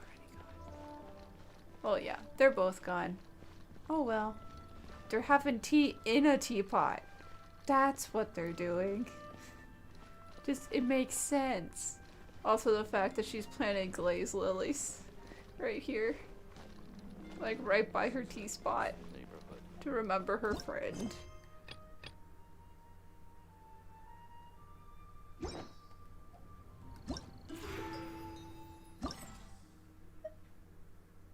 Okay, so it's just an epilogue.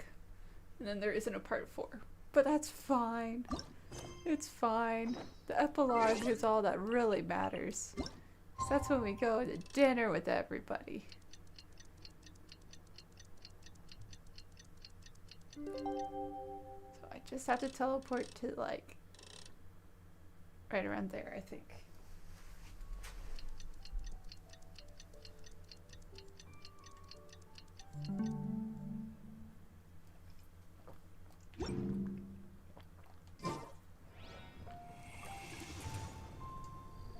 Unless it doesn't count it as the next night. Oh, the jerks. Oh, how could they do this? Come on, man. Fine. Tomorrow. 1900 hours. Do a full lap. A full day of time travel. Let's go.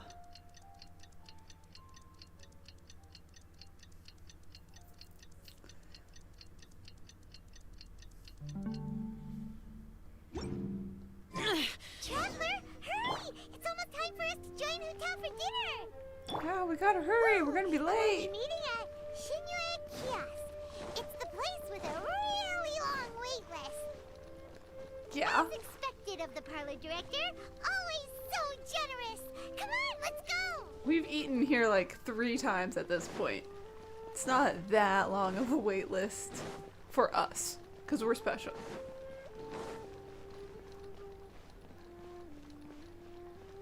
Yeah, no, we've been in here like multiple times at this point. But here we are. Oh, so that's how it is. Thanks for the suggestions, Mr. Zhongli. I have them all noted down. For what? I feel like it's a cooking soup I've related long thing. heard that your knowledge encompasses all things old and new, Mr. Zhongli. But I never knew that you were well versed in the art of cooking, too. Well, I mean, he's well versed in a lot of things. That's what's been said. It is truly an honor to make your acquaintance. Ah. No need for formalities. I too feel humbled to be in the company of such talented young people. There are many things I could learn from you. Oh, is there now? Oh, you flatter us. If it's possible, may I trouble you to provide a few words of guidance for my practices in exorcism? Well, I mean, to be fair, Zhongli knows a lot more about ancient spirits than anyone you're talking to. Exorcism? I can't say I'm an expert in the field, but if you don't mind, we could start by discussing... Whoa, there's so many people here. There are 4, Paimon. But yes, many, many, many people. All we knew was that Hu Tao invited Zhongli over. Paimon never thought we'd be meeting so many old friends. Well, I mean, but they're all Hu Tao's friends, so I'm not surprised. Happy Lantern Rite, everyone! Happy Lantern Rite. Likewise. Please take a seat.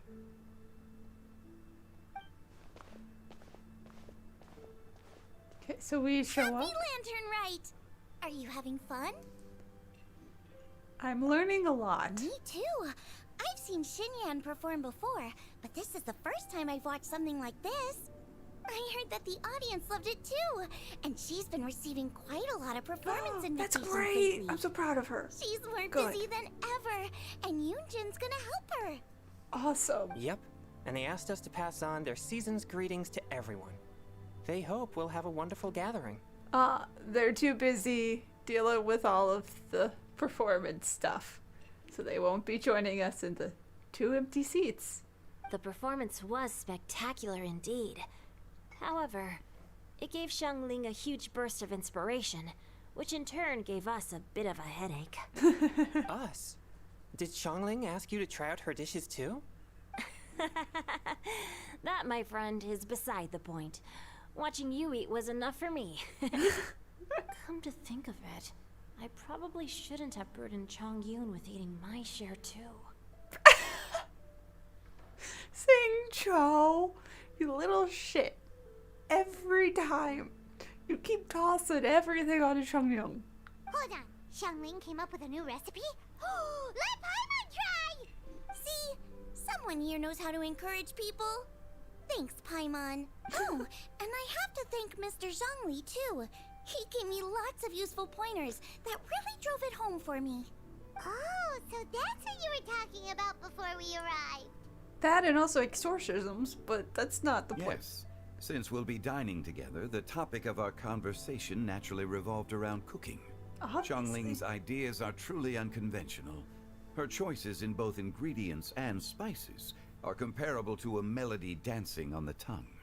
My suggestions were nothing more than the icing on the cake. Oh, the two of you always deliver. I mean, Zhongli sent us to the mountain to get a specific type of bamboo that only grows for like 2 weeks or something. Now I'm getting embarrassed. Zhongli has taken us to catch slimes before. Because those taste special sometimes. Anyway, I'll get everyone to have a taste after I've adjusted the recipe based on Mr. Zhongli's advice. That sounds like it might become a little safer to eat. Chongyun, you just don't like it because it's spicy. How about I sample the dishes next time? Speaking of Maybe. eating, Paimon feels like we're missing someone. You know, like the host? Oh, Hu Tao was the one who invited us, but she's not here. And where's Guoba? Where's the stove god? He should be at the feast. Oh, Guoba volunteered to help Dad at the restaurant. No, stove god needs to come to the feast, man. No, lots of people come over to eat during Lantern Rite. Without Guoba helping out, I probably wouldn't have had the time to accept Hu Tao's invitation. Oh, well, I mean, that is true. Over the holidays, everyone does go to eat Chinese food. It is tradition. As for Hu Tao... The director went to collect a guest. She asked me to stay here and host you for the time being. Hu did she went to collect? Who did she go collect? I am curious now which one she is responsible for bringing to dinner. There are 2 people coming. I know the spoilers. I at least know Xiao's coming because he was in the image for the trailer. And the other seat doesn't stay empty. So which one did she go pick up? Seems like it's almost time. Huh? Hu Tao went to fetch someone in person? Oh, that must mean they are super important. Could it be Gushing? Ningguang? Or Captain Beidou? No, because Ningguang and Captain Beidou are doing things by themselves today. They already made plans. She didn't clarify. And as her subordinate, I couldn't just pry into the details, could I? We have to put quotation marks around subordinate, Zhongli. You can't just keep playing this. Ta-da! We're here! Hu Tao's the hurricane. Heck yeah, she is.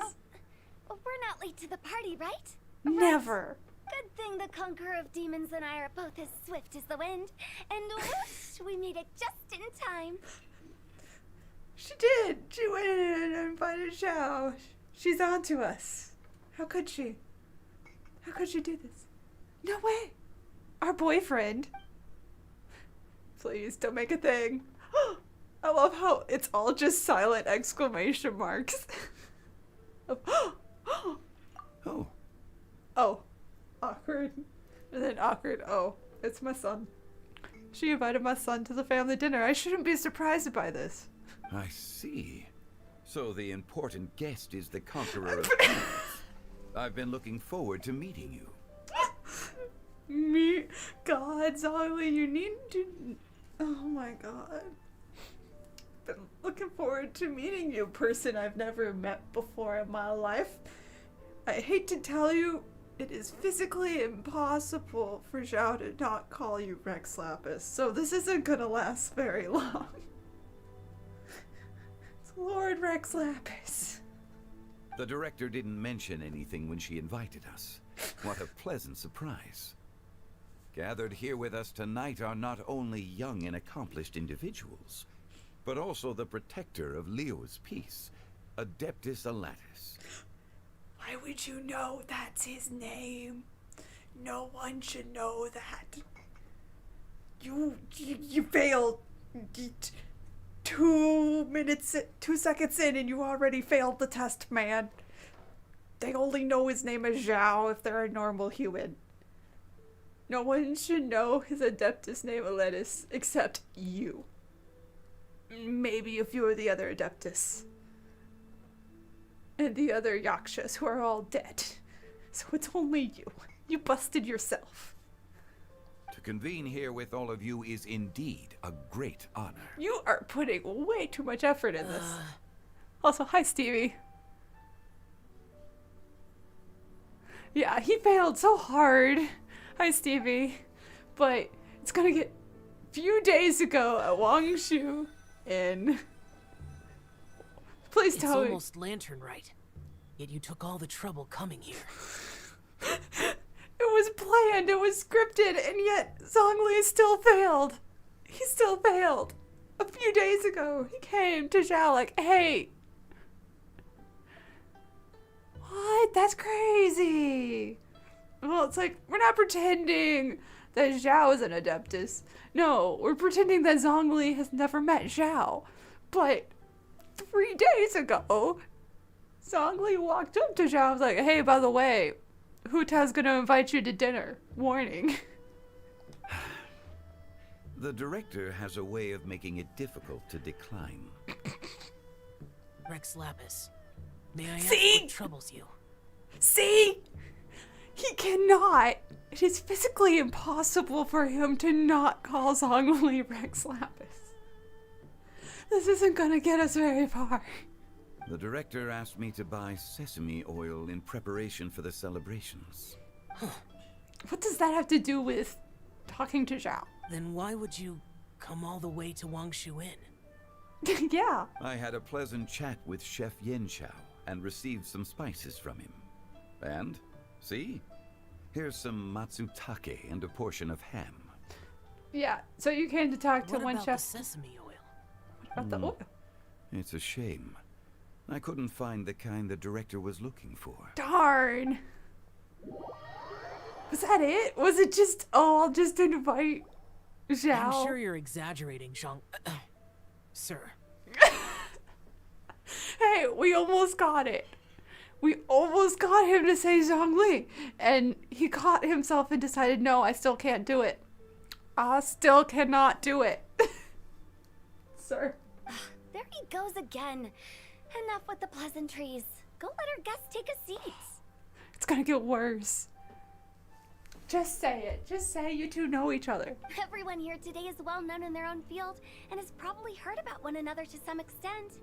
Some of us are even old acquaintances, so there's no need to be this formal. I mean, this is true. Everyone does know the Traveler. I heard that the Conqueror of Demons and the Traveler are pretty close, no? I mean, that's one way to put it. This is our third Lantern Rite with Xiao. You are in his house, like, the shoes are off. Please stop calling him sir. Oh my god. I mean, we're at the restaurant, but also, yeah, we are definitely close, you could say. Great. You two sit together. Hu Tao hooking us up. Hu Tao being just a wingman all the way. How convenient. You should take a seat too, Director. You should also say Hu Tao. Oh, finally remembered me? Oh, yes. I was so busy pretending I had only just now met Xiao. I forgot you. The person I have definitely met before today. He's my When we boyfriend. arrived just now, the host at Shenhe kiosk told me our dishes are almost ready. Perfect timing. Woo! So what about the food already on the table, though? Let's not wait any longer and ask them to bring out the food. What about the food already here? It's fine. It's fine. Don't worry about it. Paimon would have never guessed the person who there's Tao even went more. to fetch was Xiao. Oh, that's also the first I've heard of the Traveler and Paimon being friends with the Conqueror of Demons. I mean, I guess we don't make our relationship public. It is a private relationship, but we've been going steady for 2 years now, so, you know. Okay, cool. So, yeah, this epilogue thing doesn't look like it'll be too much longer, because it's literally just this dinner hangout scene. Which is just, that's going to take me a minute to process all of this, but after that, I'll be over for dinner. Because it's ready. Woo! You know Xiao Chu? Knowing is a bit of an overstatement. I've always looked up to him. Aww. Baby's had a hero crush on the dude who does actual exorcisms and not fake ones.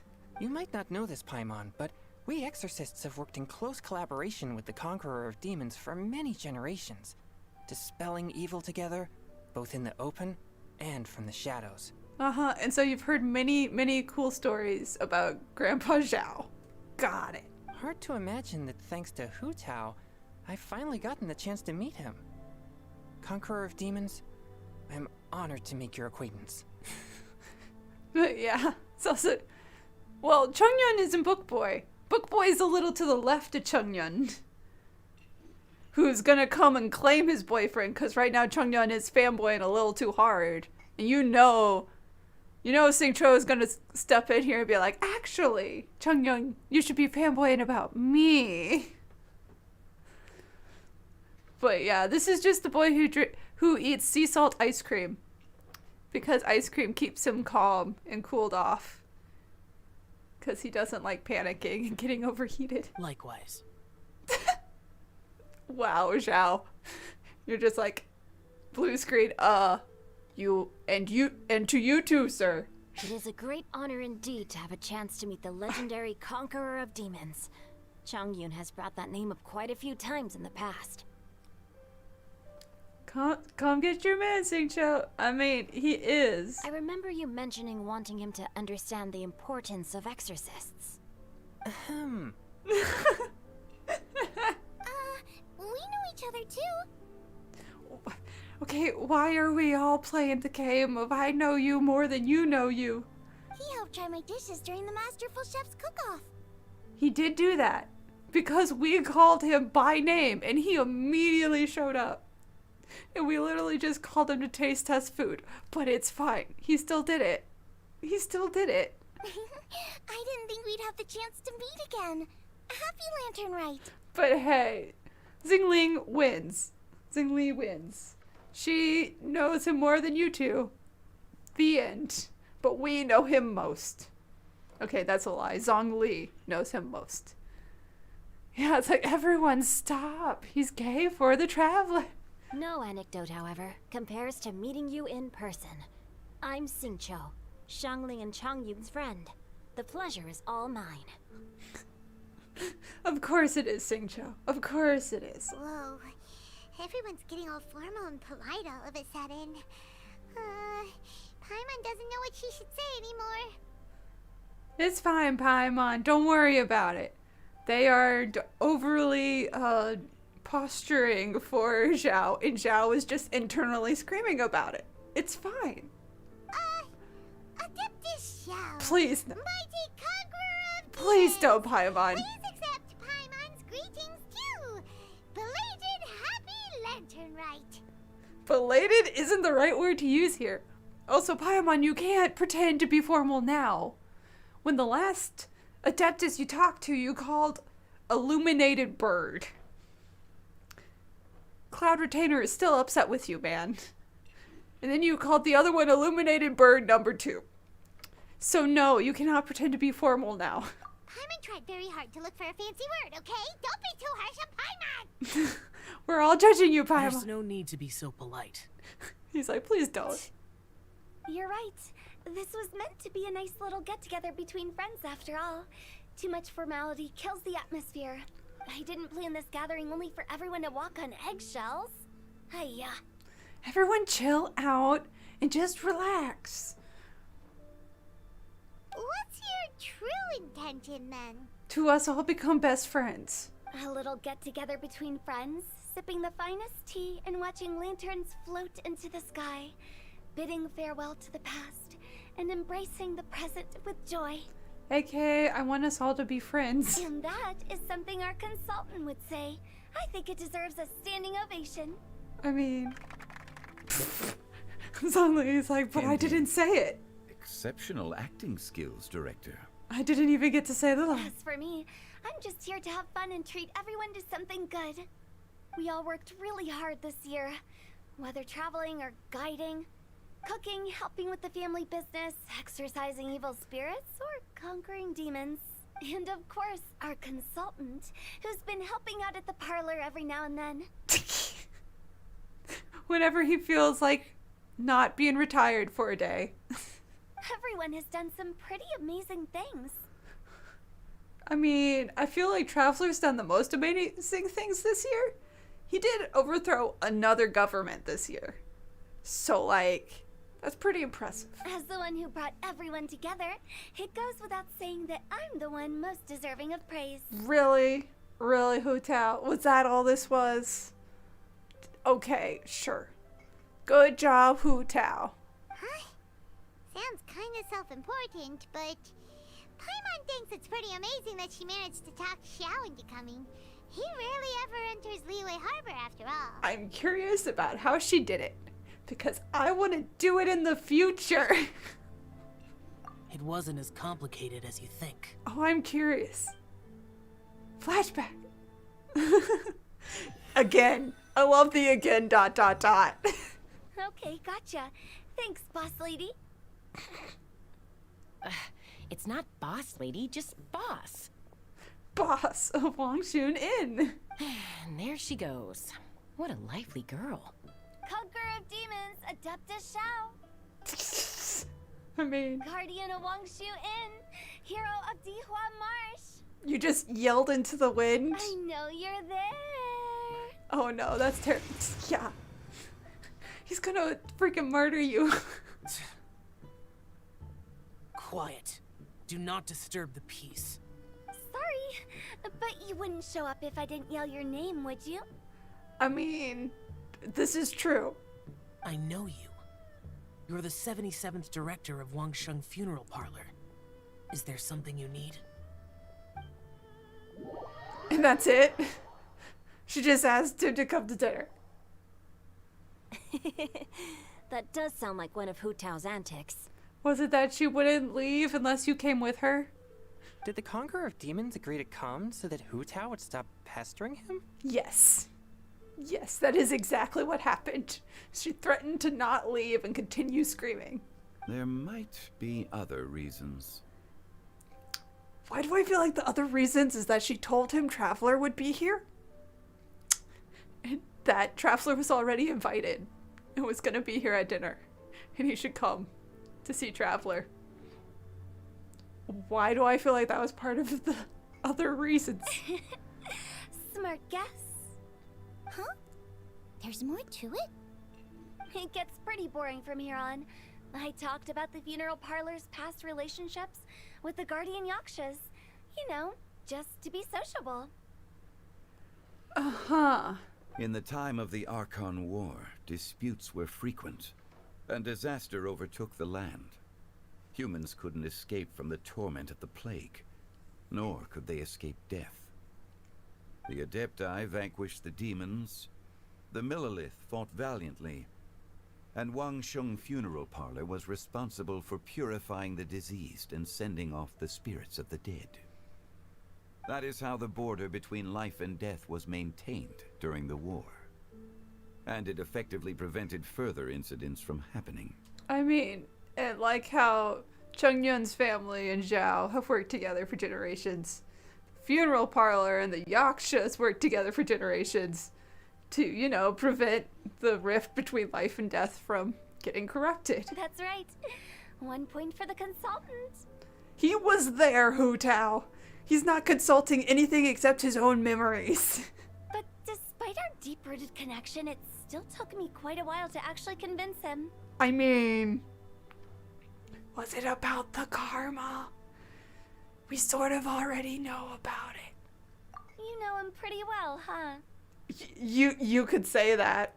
This matter is out of my control, so I need to be cautious. And then she promised that you would be here and you would purify anything and it would be fine. True, but I've kept that in mind too. That's why everyone here today is in one way or another acquainted with elemental power. I mean, that is true. Vision wielders are stronger against this sort of thing. But also the Traveler is just, you know, naturally able to purify this stuff. Besides, it'll only be for a short while as we dine together.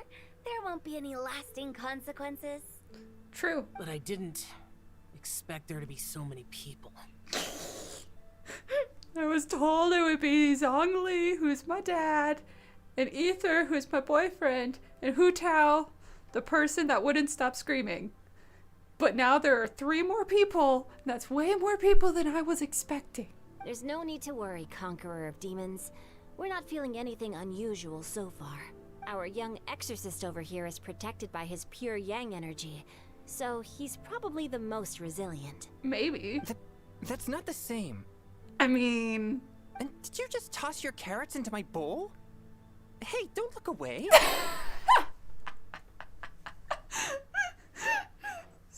Joe, stop it. Gay. That's such a partner thing of I don't want to eat the carrots. Here, you eat my carrots. What? No, I didn't give you my carrots. No. You just have extra carrots. I would never. I just wouldn't take extra carrots. Or I just say, hey, you can finish this. I don't want any more because it's just carrots left. Huh? What? But also Xingqiu being like, what? Me? I would never. I'm siding with Chongyun. I saw that too. Xingqiu, how could you? You're lucky Guoba isn't here today. He hates seeing people being picky with their food. If he'd seen that, he'd definitely make you eat all your carrots. Oh. Be so happy the teddy bear isn't here. Huh? Guoba would do that? Is he that uncompromising? He is the god of stoves and cooked food, man. You're sort of insulting him by not eating your full plate. But now that I think of it, Xianglin told me that Guoba used to be the stove god. Yeah, that's what I just said. is that as a stove god, he'd find it as insulting to not finish your plate. It sounds like you've heard the rumors. You've heard the rumors. I mean, is it a secret anymore? Oh, we're like, you seem pretty quiet. Is everything good? Not used to being around so many people. Yeah, Zhongli is such a dad. But also us just being like, Xiao, are you good? We know it's a lot of people, but are you good? I'm doing fine. I'm fine. Don't worry about it. Not long ago, before Lantern Rite, I met an old friend. Just checking in. Also, who is this old friend?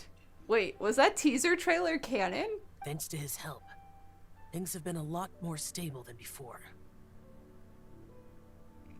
That's good to hear. Give everything you don't eat to Paimon. But also, who's this old friend?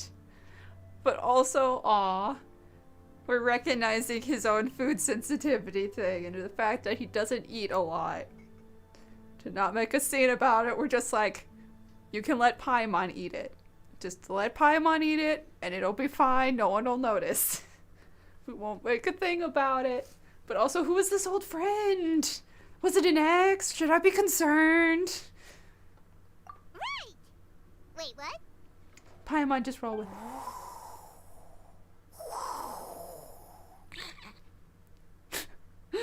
The wind?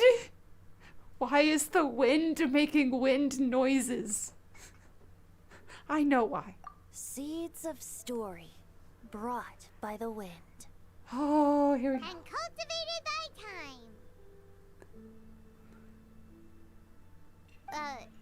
Did Paimon just unconsciously complete that thing? Hi, Venti. But also, good job, Paimon. So proud of That you. voice. Could it be? It must be! Boyfriend number 1! If I'm not mistaken, there's someone knocking at the door. Wow. Don't just sit there, Zhongli. Go welcome our guest. Okay, Stevie, so you know how painful it was to watch Xiao and Zhongli pretend they don't know each other? We're about to see Zhongli and Venti try to pretend they don't know each other. They are the 2 oldest Archons still alive. They have to pretend they're just now meeting. No such need. I'm coming in. Of course. You're just gonna blow the door open yourself. Yeah? You finally let me in. No one even opened the door. You just let yourself in. Venti, you do not live here too. But you don't even live in this nation. You're in the wrong nation, man. What you doing here? Hello, hello. No matter if we've met before or not, this moment marks a brand new encounter. Old friends and new. Happy Lantern Rite. Nice to meet you. You know, like half of this table is very confused. And the other half is just like, God damn it, Venti. Oh, it's the tone deaf bard. Xiao, what? Oh, he seems to carry a valiant breeze wherever he goes. It looks like we're gonna be friends. Also, yeah, no. Hu Tao did not invite Venti. Venti just barged in on dinner, and it's like, I'm here now. I'm gonna eat food. Yeah, happy Lantern Rite. Now where's the alcohol? That's basically what Venti's doing. Fate has brought us together, so come on, take a seat and be my guest. Help yourself. Oh, I'll ask them for another set of cutlery. Woo! That last bowl of rice isn't going to waste. This young lady here is as bright as a fresh bouquet of flowers in the morning's rising sun. She no doubt is the one with the most authority here. Venti! Now you're just intentionally stepping on toes. Whoa, these dishes look amazing. Is it really okay for me to join in? All right, I'm digging in. Okay, Venti, have fun. Knock yourself out. It's you. Oh, right, you guys met at the iridescent. You guys met in Inazuma. A nation neither of you are from. Oh, isn't this Ganyu? That's his pen name. Ganyu? He's gonna Xingqiu's pen name away. Because he was pretending to be Xinyu at the Iridescent Festival to sign all the things and not let anyone know that Xingqiu, son of the trading union people, was, you know, in Inazuma selling books. Yep. Now that I've taken a closer look, you're a fan of Genyu's works, aren't you? That is the worst save ever, Venti. Oh my god. He's trying. I met Xingqiu at a light novel convention. How I wish we'd met sooner. It's like seeing someone in real life and using their online name and being like, oh, right, no, you see, I met Stevie at a convention, you know. I wish we'd met sooner, you know. I never expected that there'd be another person in this world who could interpret Genyu's new novel as thoroughly as I could. I mean, he wrote the thing, but that's not the point. Venti, you're being too humble. Considering your poetic talent, your fundamentals are way more impressive. Could this new guest be Master Xingqiu's friend? My god, the sexual tension. Traveler just staring at Venti like, shut the fuck up, oh my god. But also, the sexual tension. Oh my god, I'm not ready for this conversation. He's my old pal too. To be fair, he is boyfriend number 1. But also, apparently Xiao knows him too. Xiao knows him too, and I'm a little concerned about why boyfriend number 2 knows boyfriend number 1. It's fine. But, Stevie, I'm glad you're also not ready for this conversation these two are about to have. Yeah. Xiao, you remember me too, right? We had a chat not long ago. Venti was the one helping him with his karma debt thing. Because his music helps soothe the pain. Ain't that sweet? Yes. Yes, I did. Definitely just met you. Yeah, it's very cute, but also being like, oh no, don't tell my dad. Monsters become more active than usual as we get closer to Lantern Rite. This is true. I was patrolling Dihua Marsh a few days ago, when I happened to run into this... Zhao realizing he doesn't know Lord Barbados' human name. And then he's just like, well, I ran into Lord Barbados in the woods. This human bard person who's totally normal. You've already forgotten? I'm a bard, remember? I'm just a bard. That's my cover story. I'm not a god. We all already know that. And bards go around singing wherever they like. Of course they do. Oh, right. And this bard was performing in Dihua Marsh. I love how you're making the story up on the spot. It was a moving melody, and it made me feel relaxed and at ease. I couldn't help but stay and listen. Oh, it's just too cute, man. You guys are too cute. Thank you for your patronage. So that's how it was. I see. That's why you two are bonding. I understand now too. Do you though? Do you? What do you understand, Zhongli? I'm Zhongli, currently working at the Wangsheng Funeral Parlor. It's a pleasure to meet you, new friend. New friend. Oh goody, do you know your new friend is a lightweight already? I feel like you do somehow. And I'm his boss. Oh, and if there's anything unsatisfactory, let me know anytime. That's very considerate of you. Oh? No wonder. Only a boss as savvy and reliable as you would be able to hire such an impressive consultant. Why do I feel like this is somehow an insult somewhere? Oh, you're too nice, Venti. It's like, Venti, stop flirting for 2 seconds. It is physically impossible for him to stop. Not to brag, but our consultant truly is impressive. His knowledge extends across the stars and the land, and there's nothing throughout history that he doesn't know. Venti, I wonder why. I wonder why his history knowledge is just so good. From the sophisticated way he speaks, it's hard not to suspect that he could very well be an Adeptus in disguise. 'Cause he's this bad at hiding it.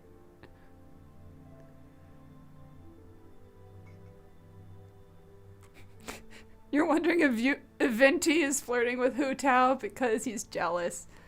No, I think he's just being a little shit because that's Venti. But also Zhongli is so bad at pretending to be human. They don't think he's the god Morax. No, but they do definitely think he's an Adeptus. It's like how you're just that bad at this, man. But at least now you can roll with it of yes, I am definitely just some Adeptus in disguise. And I'm really bad at pretending to be a human. And Xiao's like, Xiao, you're an Adeptus. Do you think it might be possible? Xiao's like, oh fuck. Whatever you do, don't mess this up. They're not supposed to know he's Morax. I'm not good at lying. Oh man, all of the dog emojis just fell into the cup. What just happened? But also Xiao can't lie to save his life. Someone else at the table needs to help save the boy. Sorry. I'm only good at conquering demons. I'm afraid I don't have much knowledge in that matter. Some of the puppies missed. Yeah, they bounced out of the cup, but most of them made it in. Most of them made it in the cup.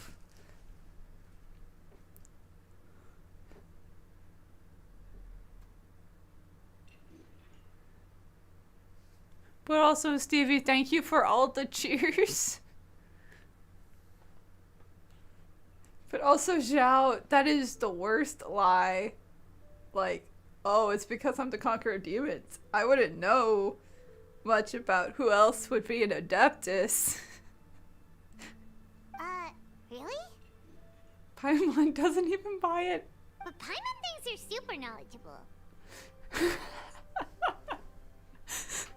We have to be like, Paimon, we have to play along. We're playing like 4D chess right now and you don't even realize it. You don't even realize that half the people at this table know the other half at the table and are trying to pretend they don't. Huh? Paimon, really? Oh, right! Paimon, you're the worst. Xiao's a warrior.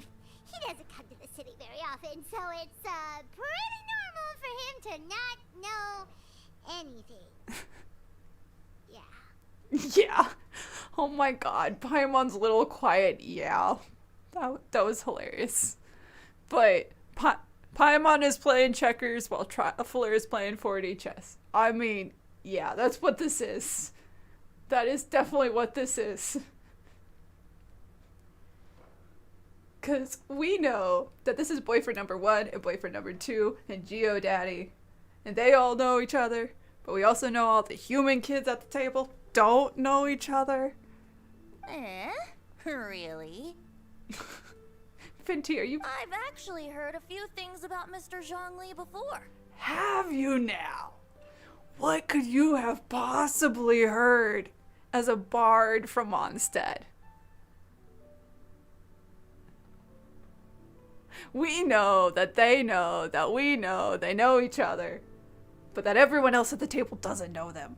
The guests in the tavern talked about this refined and courteous man who, instead of having wine at Mondstadt's finest tavern, ordered a cup of hot tea with the most complex name.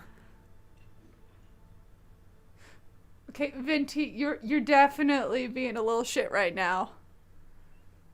Now that you mention it, I seem to recall that there indeed is a musician like yourself in Mondstadt. You know, some homeless drunk guy was singing at the bar. I think that might have been you. Was that you? back last time I was visiting Mondstadt. I've heard that he's elegant and amiable, his works witty and vibrant. It's no overstatement to regard him as the best bard in Mondstadt. Okay, now you two are just flirting and, like, talking each other up for no reason. Now you're making me embarrassed. Yeah, no, you two are flirting. Please stop. I would say that Mondstadt's poetry is a little run-of-the-mill sometimes. There's one I heard a while back that went, "The old house is renewed, welcoming the spring breeze, awakening old memories." The meaning's there, but the word choices are unimaginative, and there's a distinct lack of literary flair. Why are we suddenly talking poetry, Venti? What? I think so too. The composition needs a little jazzing up. If I were to give it a go, I'd make it an old melon on a vine, a new flower that grows fine. What does that have to do with any of what? Oh, good one!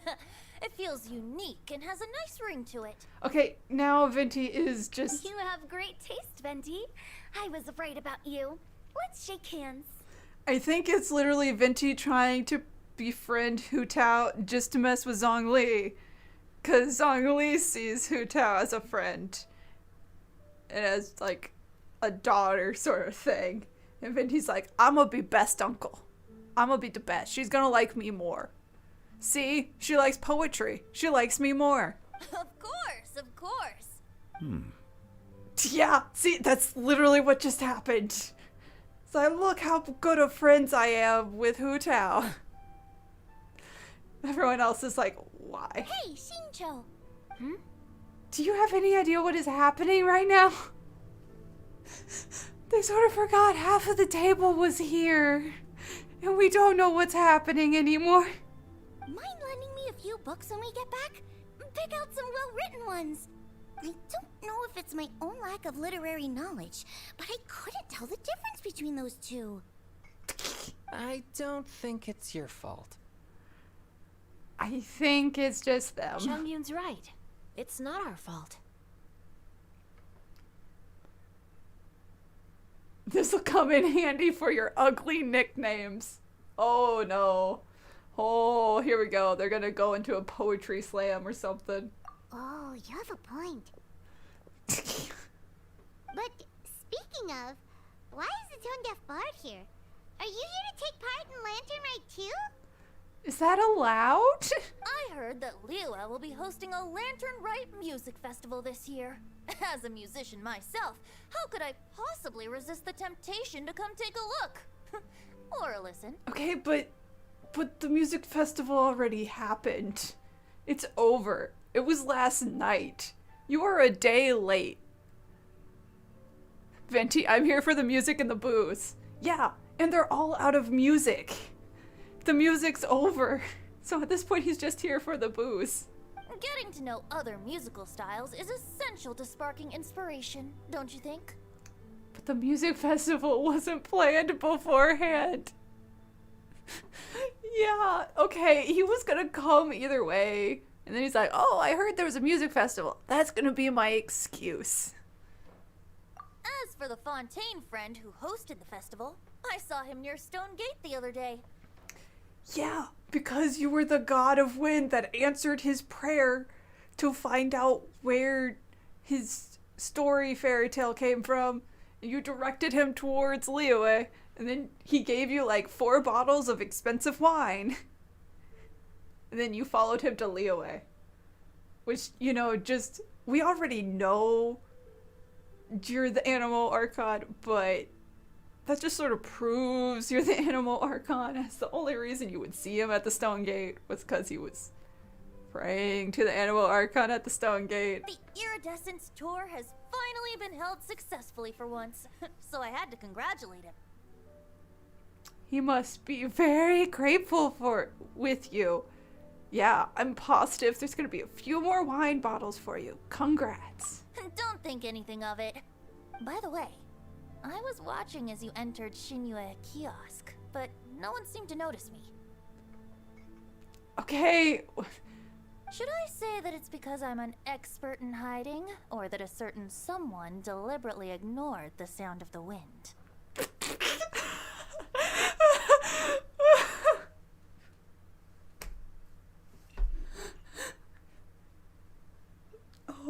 god. Venti's like, I was knocking, bitch. I was knocking all day. And you just ignored me. All day. So I just walked my own ass in. I don't talk to Zhongli is like, you're gonna have to speak up. Whenever Lantern Rite comes around, Liyue Harbor becomes bustling with activity. People are all busy watching the lanterns and strolling around the shops, and they might just go travel somewhere on a whim. It is rather difficult to predict another's whereabouts.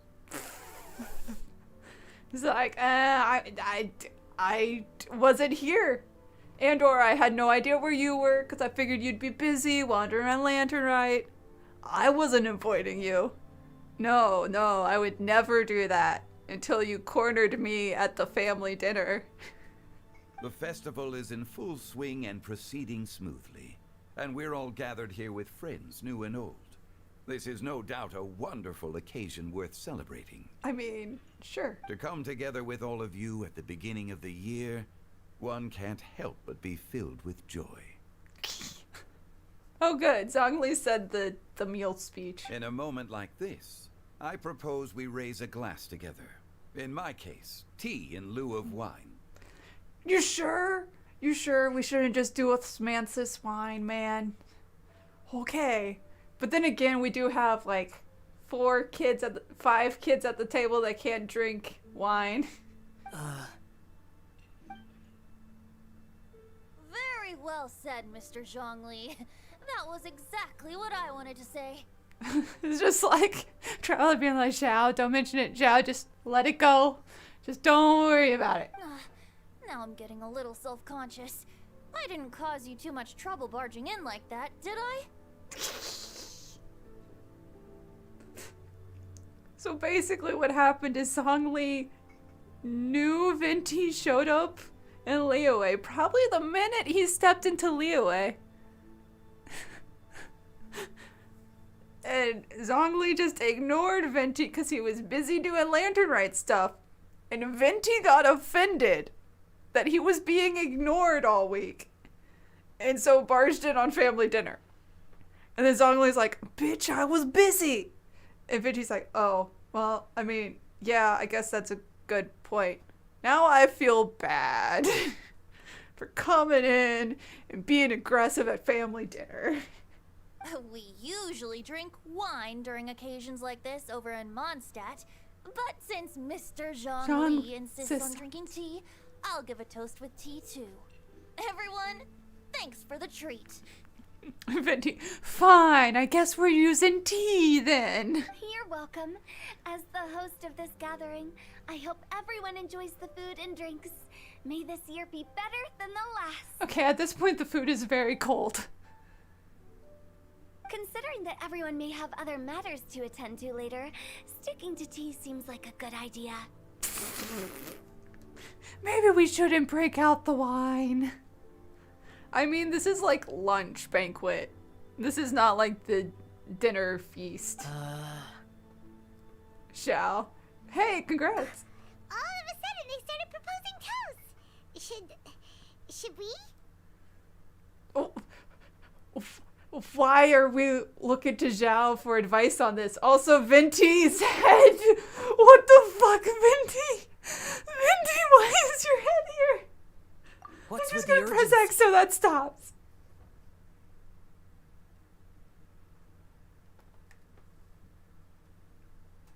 Venti, no, but also, okay, so I'm realizing the toast is like a toast and we're leaving thing. And so we went and we looked at Xiao and we're like trying to silently communicate, like, are you gonna go? I'm gonna go. If you wanna go, like, we could toast too and we could just head out. But also we're like, you wanna come for a walk? I ate too much. Could you come take a walk with me? What? Which one do I pick? This is too perfect. We're just like, you know what? We want to go on a walk with Xiao. I ate too much. Come take a walk with me. Sure. Xiao's like, yes, please. get me away from this very awkward family dinner. Have you two finished eating?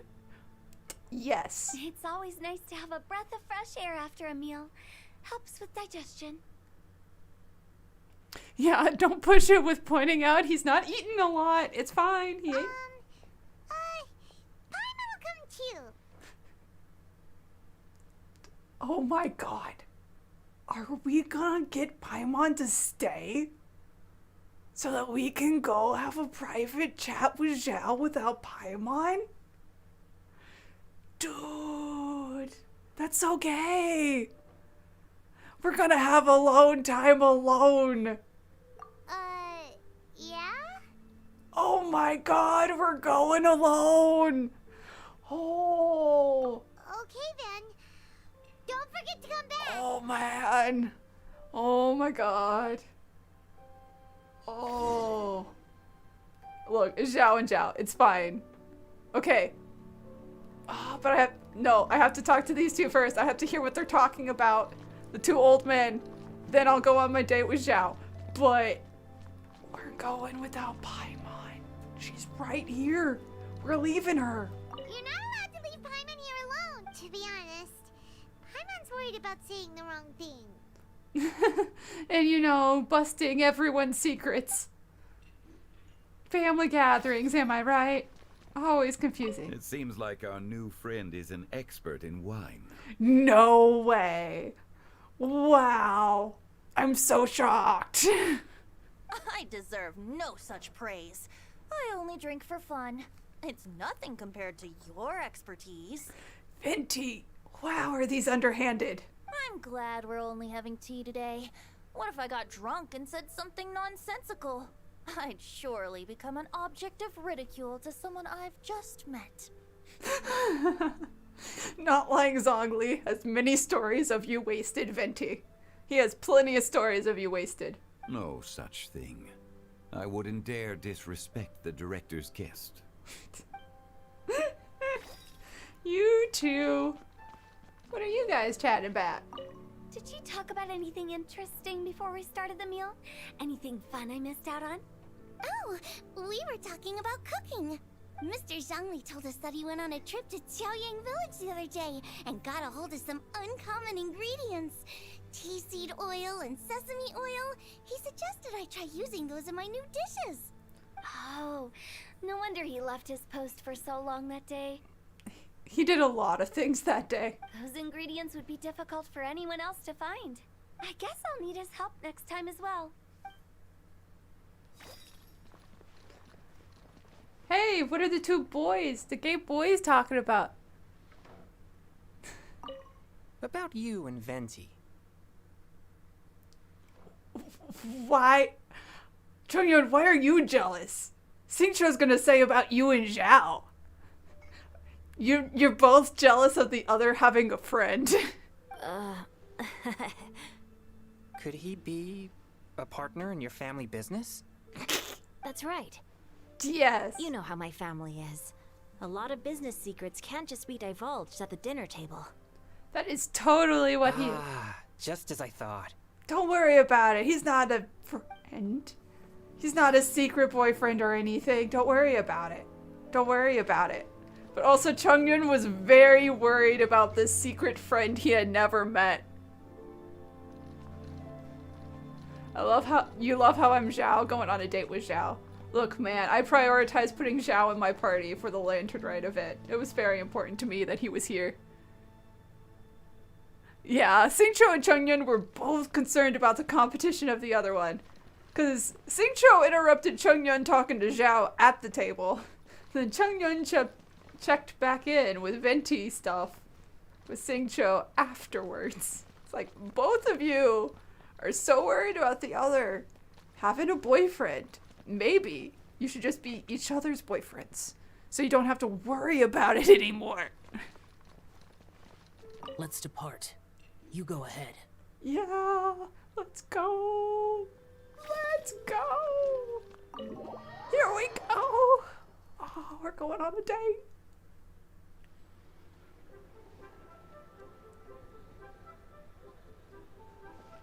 Are you all right? Oh. Oh. man, family dinners are awkward and stressful for everyone. That's how it goes. That's the rules. But you're both checking in with the other about the stressful family dinner. That's so sweet. So it's fine. It's hard to describe. Unfamiliar with gatherings like this. Yeah, a little bit. This is the first family one he's had. It's not that. There were those among the Adepti who loved gatherings and idle chit-chat. Sometimes they would call up a few others for a drink. Even I got dragged along to their gatherings many times. Aw, he went to some of Guizhong's parties before she, died. The Adepti all have their specialties, making most of them proud and arrogant. Everything they say is straight from the heart. It never gets too complicated. Oh, but everyone at the table had secrets and were talking underhandedly and sarcastically. And you're like, why can't anyone just say what they mean? And so it was confusing. I understand that, Xiao. I understand that. But this time... Yeah. Whose fault is it? Is it all Zhongli's fault, or is it Venti's fault? Or is it both of their fault for being quiet, sarcastic assholes at each other? It's Venti more than Zhongli, but it's both of them. No. I didn't mean that. So you know his true identity. I'll get straight to the point then. Well, I mean... Yeah, I almost want to know... No, now I want to go back. What would you say if I said Zhongli? Because you already know I know Zhongli's identity. The Animo Archon is a free spirit. And his temperament is as carefree as the music he plays on the flute. It's easy for a god like him to live in harmony with humans. I mean... And that's something I might never be able to do. You don't have to be like them. You do you. It's okay to be you, Xiao. That does sound like something you would say. Oh, I'm glad you think that. No matter. I know my circumstances. Whenever I think of the ordinary conversations I've had with you, it feels strangely novel. Strange in a good way? Xiao, is it strange in a good way? That usually means a crush. Yes. Yeah! No hesitation. Immediate yes. He immediately gave us yes. The parlor director went out of her way with the invitation, so it was difficult to turn her down. I had made mental preparations before agreeing to come. But it was so much easier knowing you were there. She told me that all the guests today would be acquainted with elemental power, and I knew that you would be here. So I came, because I knew you would be here. But I didn't expect the other guests to be... my dad and his ex. General Capices always said that we should live in the present and enjoy every pleasant surprise. Perhaps that's what I should do with what I'm feeling now. This weird surprise feeling I'm feeling. But I think he meant designing clothes for those around him. The clothes were intricately designed, but inconvenient to wear. Brother Bosacius never tried to hide his distaste in front of him. Rex Lapis did like his designs and even collected quite a few. The outfit he wears now was also designed by General Capices himself.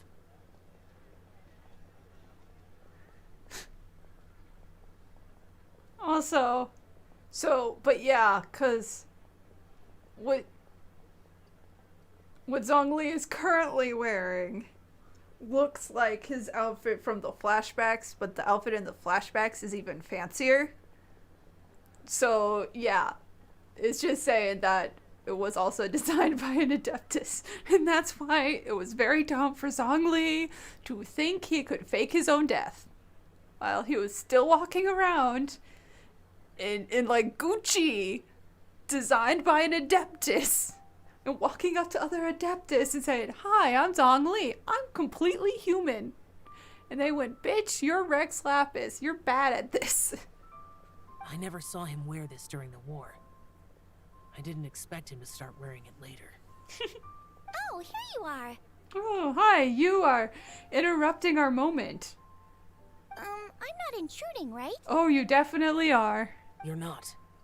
What is it? Hu Tao saw that everyone's done eating and asked the staff to bring out the desserts. Oh, it's dessert time. Paimon got so anxious that you weren't back yet that she scarfed down her dessert without the usual slurping and munching. But not so anxious that she can't eat. Sounds like she'll be okay. She'll be fine.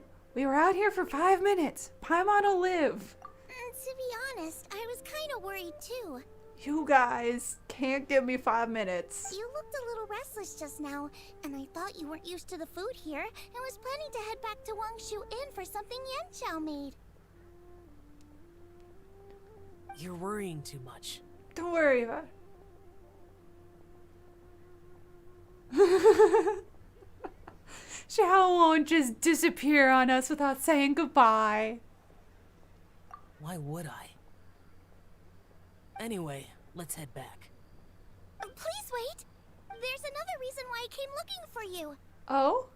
Here, take these. I brought them for you. Almond tofu? Aww. Yup. She made almond tofu. Since the Masterful Chef's competition, you could say that Yanxiao and I are not only competitors, but good friends as well. I visit him at Wangshu Inn sometimes to discuss our cooking. And he told her that Zhao's comfort food thing is almond tofu. It's because it's a soft, slightly sweet, non-intrusive taste thing that he can eat. And so it's one of the few things he can stomach. Because the poor thing has trouble eating sometimes. And so the chef was just like, hey, if you ever have to feed Zhao, here's his comfort food. I heard him say that the esteemed guest on the roof loves nothing more than a good plate of almond tofu. So I learned a thing or two about the dish from him. Aw, that is so cute though. He's like the esteemed guest, which is Zhao. Zhao who lives on the roof. I'll be honest. Before Hu Tao invited everyone, she secretly came looking for me, told me about the guests she planned to invite, and asked me for some suggestions on what she should order. Aww. She wanted to make sure that everyone's, dietary preferences were met. So I made a few servings of almond tofu for you guys in advance. Take them as a token of gratitude for your support. Aw, thanks. When I told Guoba that I was making these for you, he started eagerly running around the kitchen and helping a lot too. Oh, that just makes me sad. Because Goba is the stove god who basically has like adepti dementia, but he still vaguely remembers Zhao as a friend. And so he wanted to make a dessert for one of his old friends. Thank you for the trouble. There was no need to... Ahem. Just take it. Just take the tofu. Just take it. I'll take them. I'll just take them. Thank you. And Guoba too. It's like, there's no need to... I'll just take them. You're right. You're sad now. Yeah, I'm a little sad too, but it's also just so sweet. You're welcome. Oh, the almond tofu I made probably tastes and feels a little different from the type Yanxiao cooks. Please let me know if there's any improvements I should make. See, 'cause it's a texture thing. It's how it feels. How it feels like in your mouth texture thing. So she's like, if it's off, it is different. I made it differently. If I did it wrong, let me know so I can fix it in the future. Just like, aw, she's so considerate about it. Okay. That's all. Alrighty, we should head back now. We can't keep Paimon waiting. I guess our private conversation is over. Darn. I also love that the title of this is Between Facades and Familiar Faces. Or Facades. It's facades. I'm just dumb. But hey, Paimon, we're back. You're finally done whispering secrets to each other? Paimon, you don't need to tell the truth every time. So much for promising Paimon you'll be back soon. We were busy making out. Shush. You have no sense of time. I mean, true, but still. How could you say that to Paimon? We're a little salty. You made us cut our conversation short.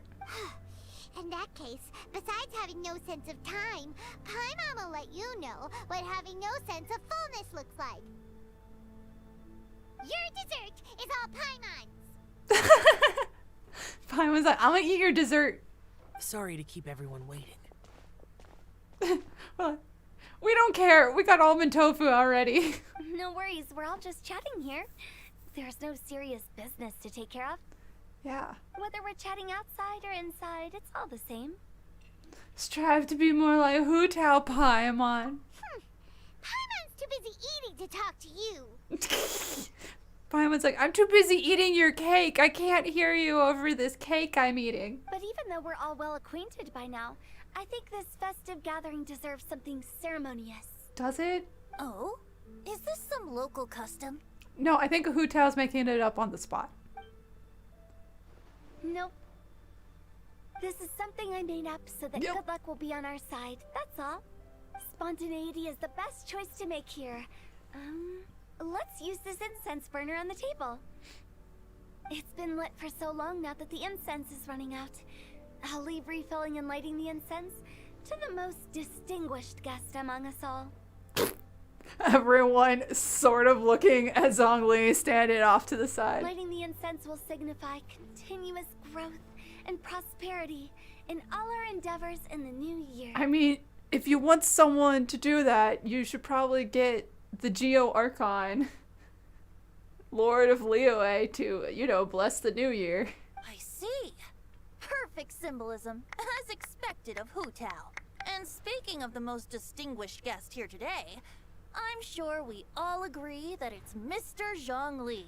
Why are you doing the pose from Phoenix? Right. Why? Why are you doing the hold it? Also, Zhongli is so tall. Yeah, that's because everyone's a teen model, except for Zhongli. Hold it! Hold it, Zhongli, you're busted! I'm not very familiar with the details of his past deeds, but chatting with him has been a real eye-opener. Even for a bard who has traveled all across the world.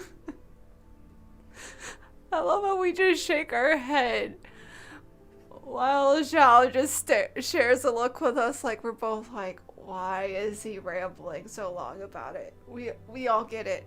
Zhongli should be the one to do it. It's fine, Venti. You don't have to make up your reason of how you only met him today. We get it. If knowledge were a form of power, one could even say that you're a wielder of unlimited strength. But when it comes to having a way with words, the notable bard is certainly one cut above the rest. Oh no, they're gonna do their flirting thing again. Guys, just someone light the goddamn candle, please. I just happen to have a good memory. It is such an unexceptional skill, yet you made it sound like an unparalleled talent. I am truly impressed. I just happen to have a good memory of things I was there for. Like, it's not things I've read in a book. It's things I was there for. Since we all get to nominate someone... Oh no. Oh no. Please no one look at me. I think it's only fair that we let the parlor director light the incense. Zhongli's like, why not it not be me and let it be Hu Tao? Huh? That won't do. Don't flatter me just because I'm your boss. Half the people here know you are not his boss. We are looking for the most distinguished guest here. As the host, I shouldn't be involved in this discussion at all. 'Cause I'm not a guest. Why are we having a debate about this? Now that we've enjoyed this table full of delicacies, how about we let our one and only chef here do the honors? We're just gonna go through everyone until just someone sets the goddamn thing on fire. Is this really the way this works? I didn't cook any of these dishes. It's not a big deal. Just look at her. Zhongli, the disciple of an Adeptus, the stove god's best companion, the winner of the Masterful Chef's competition. What did all three of you just do? What did I just watch? The only heir of the famous One Mean restaurant. A good old friend of mine. There's no better choice. Oh dear. Why does Paimon feel like we're back at square one again? And we're just pointing fingers at everyone. Oh, you guys are just gonna Stop! You're making me embarrassed. If we're looking for a distinguished guest, surely the second son of the Feiyun Commerce Guild counts. It's one of the oldest commerce guilds in Liyue Harbor. Chongyun's immediately like, yes, clapping for the boyfriend. Why are they clapping like in Wii Bowling? I don't know. But I love that Chongyun is immediately like, yes, Xingqiu is definitely the one who should do it. Huh? Don't get me involved in this. Oh, not a bad choice. We're just gonna point fingers at everyone. Lighting the incense, we're all sure to make a huge sum of mora in the new year. Yeah, if we want money, don't let Zhongli do it. He's broke. That's not how it works. Making a fortune is indeed a fine wish, but it's of lesser importance than good health and happiness, which means we should choose Chongyun, the skilled exorcist who keeps everyone's home safe from evil spirits. Okay, now you two are just gonna make this gay, and that's not gonna work. Huh? Now you're nominating me? Yeah, because whenever Xingqiu doesn't want to do something, he just pushes the job off onto you. This isn't new. I can't be the one when we have the Conqueror of Demons right here. Xiao's like, why is it suddenly to me? Adeptus Xiao has the most seniority among everyone. We should... He does not. His dad is standing right there in the corner of the screen. I refuse. Xiao's just like, no. I am most certainly not the most distinguished guest here. Is he gonna say it's Zhongli? And we're just gonna go in a circle. We're out of people. Xingqiu like reverse Uno Chongyun. You should all be able to make the right judgment based on your observations. That's a traveler that's realized he's in trouble. That's a traveler that realized everyone else has been pointed to except him. Who's like, wait, don't do it.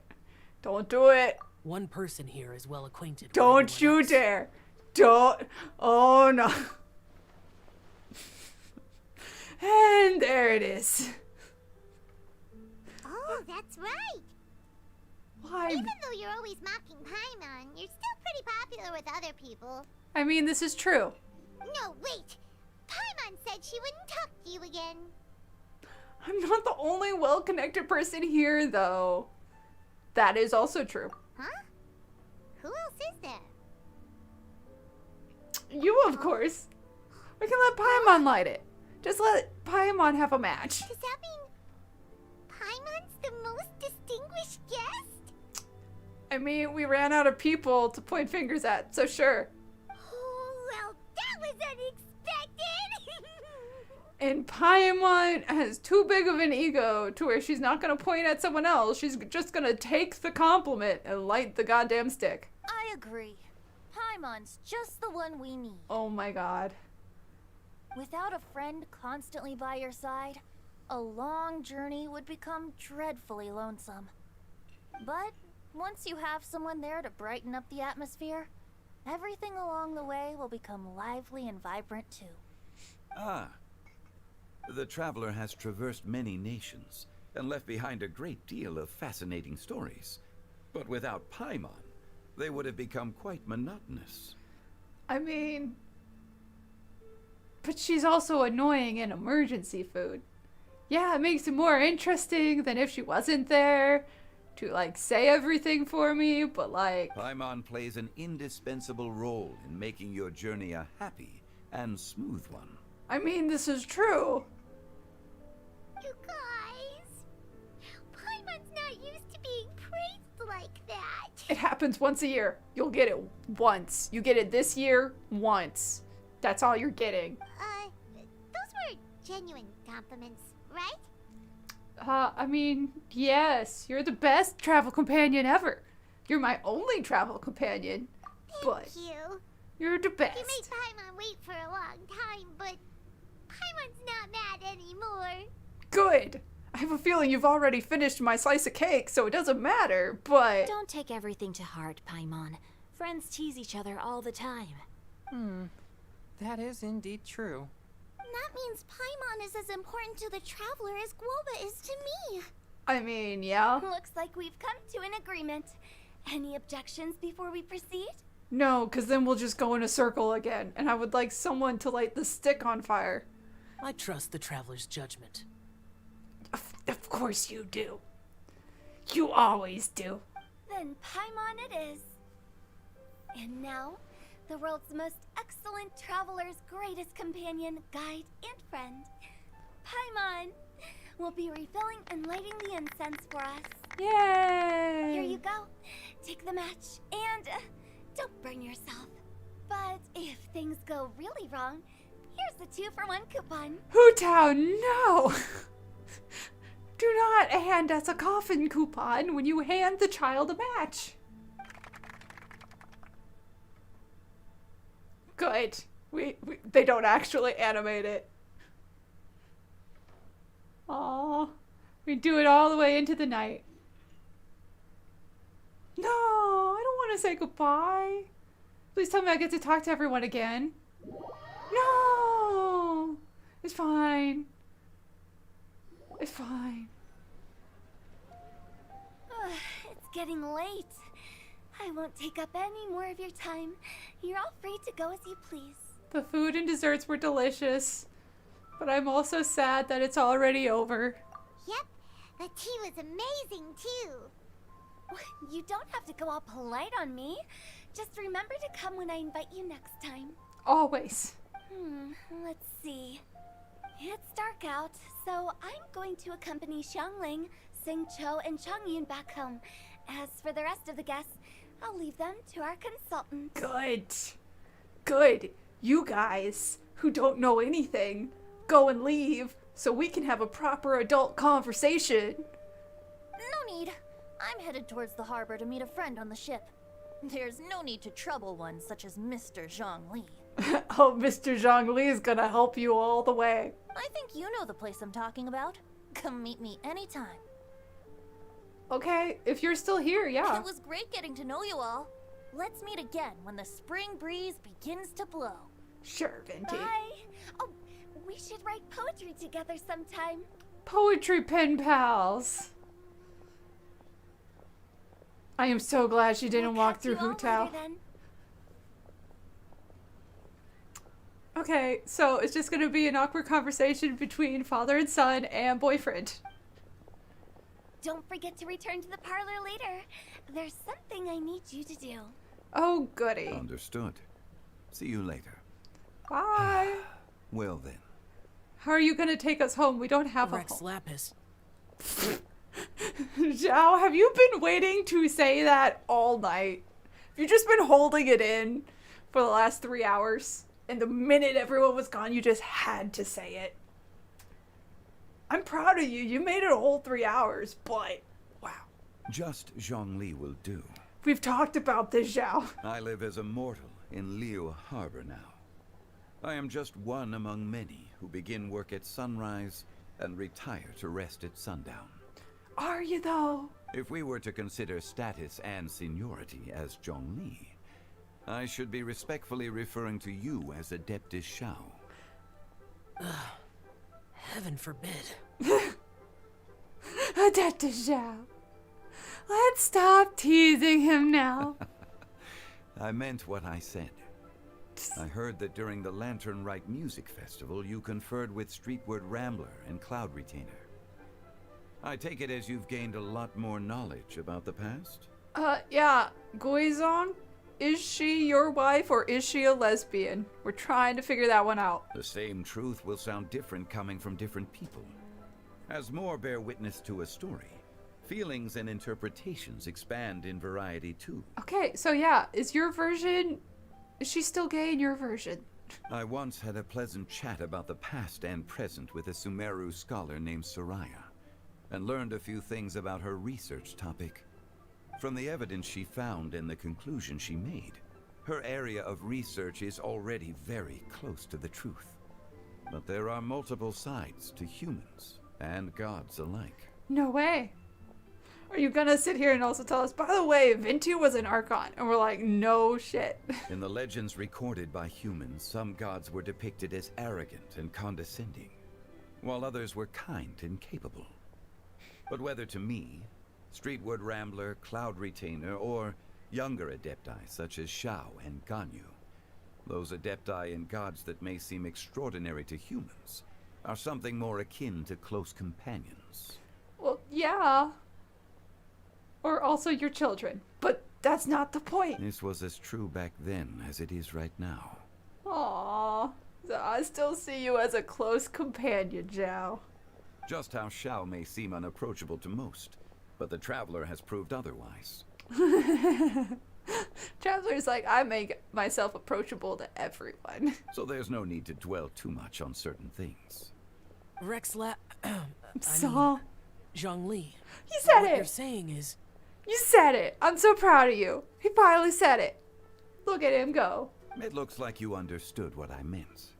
Ah, the director asked me to accompany you on your return. But I don't think you'll need my protection. I'll be taking a walk around and admiring the night scenery. Okay, we'll come find you too, I guess. After that, it'll be time for me to go back and meet up with the director. Goodbye for now. Okay, bye, Zhongli.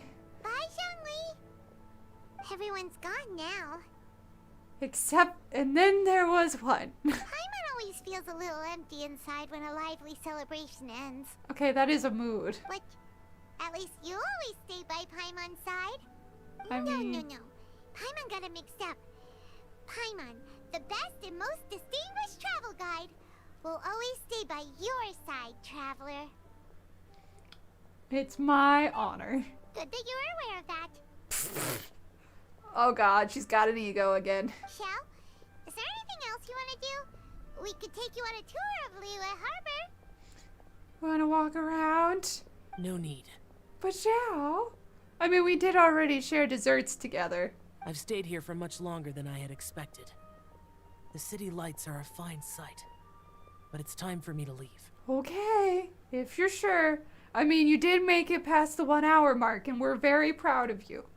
You made it to 3 hours of socializing. Very proud. The events of today occurred so abruptly. I appreciate your kindness. You don't have to thank me every time. Okay. I'll see you next time then. Aww, that's okay. Aww, and he just whooped. He just popped. He teleported away. It's fine. It's fine. My boyfriend left. He left me, but it's fine. Okay, let's find Venti. Venti's down at the docks with the boat. Okay, you two are still there. Has anyone seen a Venti? I was told there'd be a Venti, but I don't know which boat. I don't know which dock. There's a lot of both.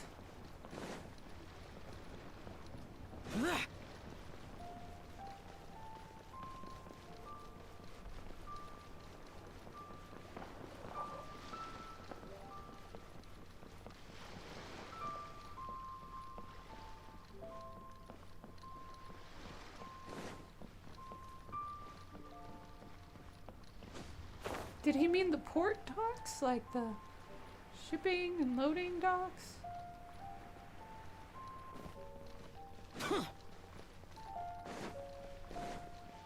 It's like, Venti, I'm gonna find your ass.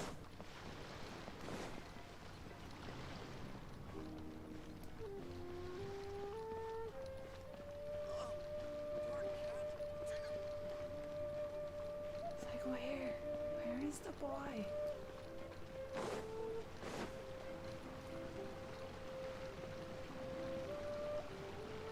I don't want to look up a guide to find all their hidden cameo spots. But yeah, I finished the antidotes Yeah, the epilogue was literally just the dinner. The dinner went that long. But we needed an entire thing.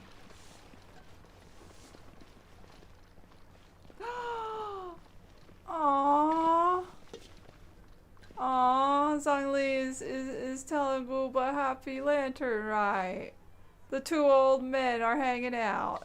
The vegetables are fresh, and there are enough wheats and grains stocked up. I'll pass on the seafood. Oh, it's you. We meet again. Surprised to see me here? Yeah, a little bit.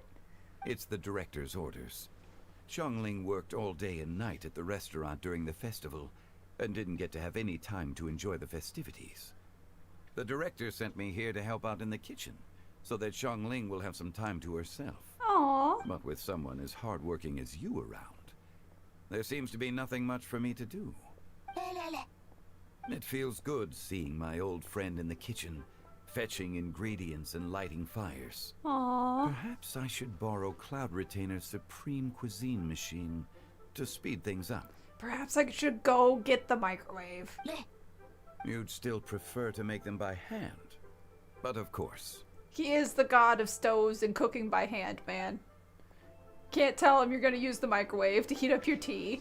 That is blasphemy. Try something new at the Wanmin restaurant. It may be faster, but it is a crime against stove.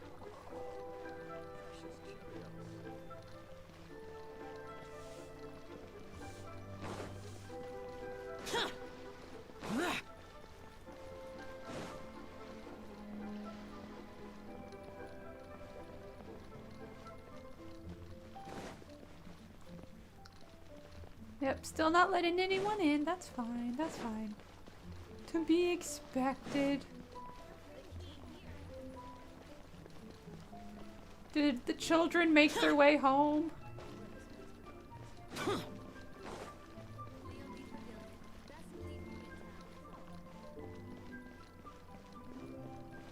Maybe Venti's on this side of the docks?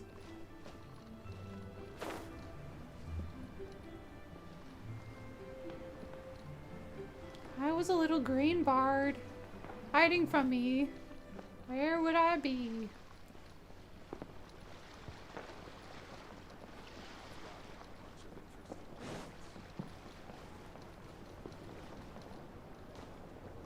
I really can't find the kid. I mean, he's not a kid, but... Magnificent! Absolutely magnificent. You mean the show? Yes! When I heard the music coming from up in the clouds, I was so stunned I could barely think or move. I felt like it had a special kind of hold over me. Or maybe it was the adeptal power within the music. And the ensemble at the end was truly sublime. I felt like I would have started to cry if I hadn't been one of the performers on the stage. That's nice. Still looking for Venti.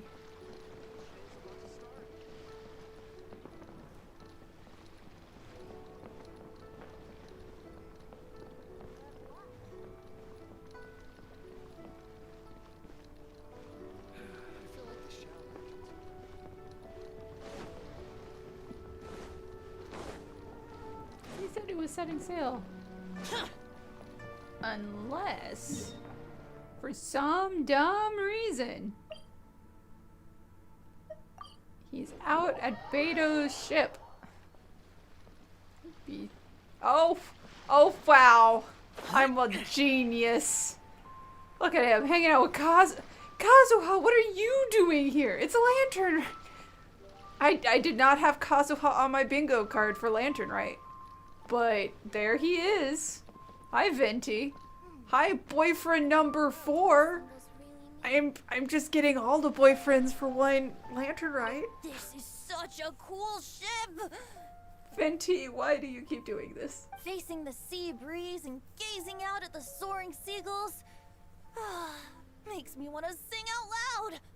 Kazuha, how about I stay here and be the ship's resident bard? What are my prospects? With your level of artistic finesse, I'm sure nothing will go wrong.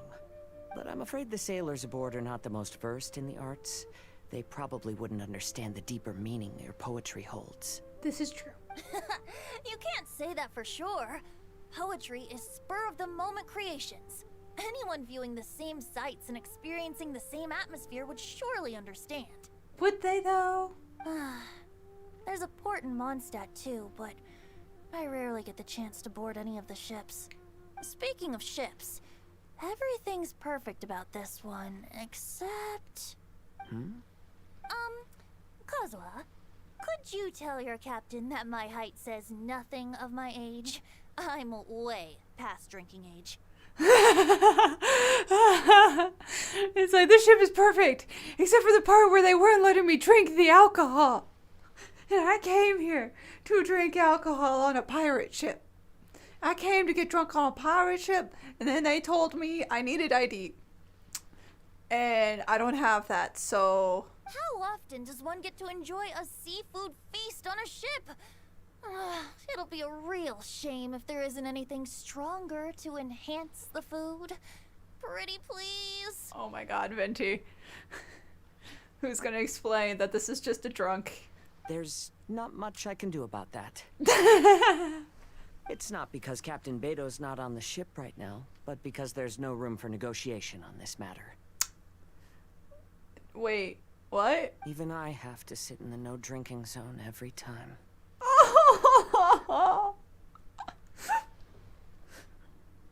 The poor boys, they're both like, I swear we're legal.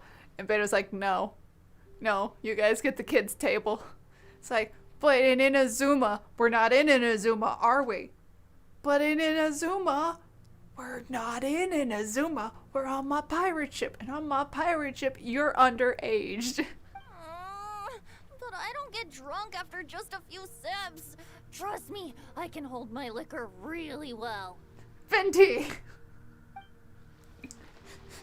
Why? I love it, but why?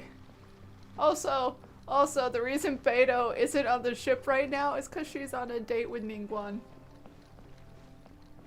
That tells me I need to go up to the Jade Chamber to find them, because they are definitely up at the Jade Chamber.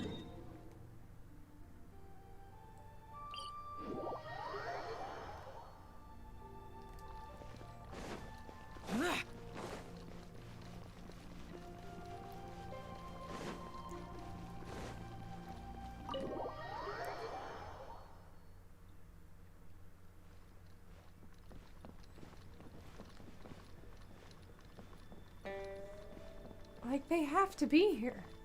They can't be anywhere else.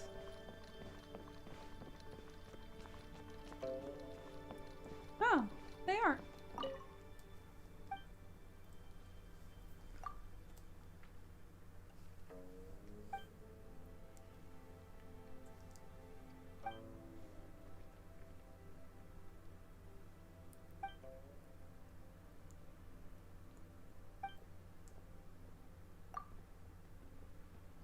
Okay, you're not gonna actually tell me where she is.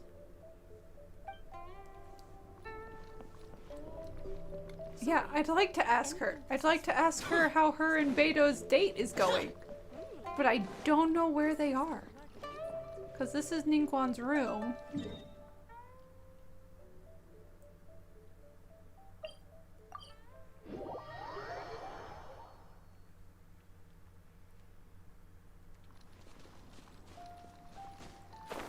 I also wonder if I go to the inn, if I'll find Xiao. Have another... I know I already got my one private conversation date with Xiao, but like, if I could have another conversation with Xiao... There they are! It's just Beidou and Ningguang! They're spending the whole day together! The wives, the lesbians, they're there. Look at them. Hey, don't tell me you called me over for just a game of chess. No, we also will have sex later, but right now it's just chess. You have to be more specific, Captain Beidou. Look, just tell me you want sex. Is it that you find playing chess an uninteresting activity? Or that you're unhappy about my lack of novel ideas? Oh my god. If you don't specify what you mean, how could I know what I should do to please you? Oh my god. That's okay. Stevie's not here, but that's okay. Of course. I make a single remark and you reply with a full-blown lecture. Maybe we should deal with all official affairs publicly in the future. It might just make things easier. I'd be perfectly happy with that. I'm just worried that Captain Beidou's business might be negatively affected. Don't give me that. That woman from Yenshang Tea House sometimes comes aboard to ask for information. She requested the fleet to import some goods, but how could I not know who she's actually working for? Okay. Pleasing her? Yeah, well, you need to pay attention. This is the gay part. I hunted these two ladies down. But also you missed the part where Venti was put at the kids' table on Beidou's ship and is not being given alcohol. And he's very upset about it. But the reason is because Beidou is not there to be argued with, because she's here with Ningguang, flirting. Oh. You sure know a lot, Captain Beidou. How about I ask her to come over? Or maybe we go straight to her tea house. Oh, okay, you've been here With the whole one time. more person around, we'll be able to have some variety in our chess games. I hope that would be less of a bore to you. Are you guys talking about a threesome right now? What are we hold on. So, we're still gonna play chess after all.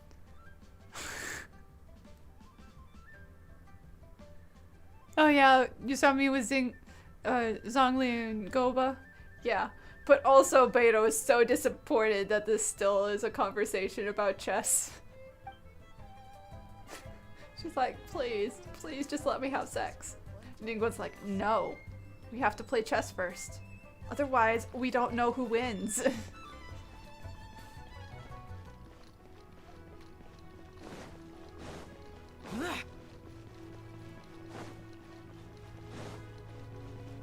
Okay, Madame Ping is over here now.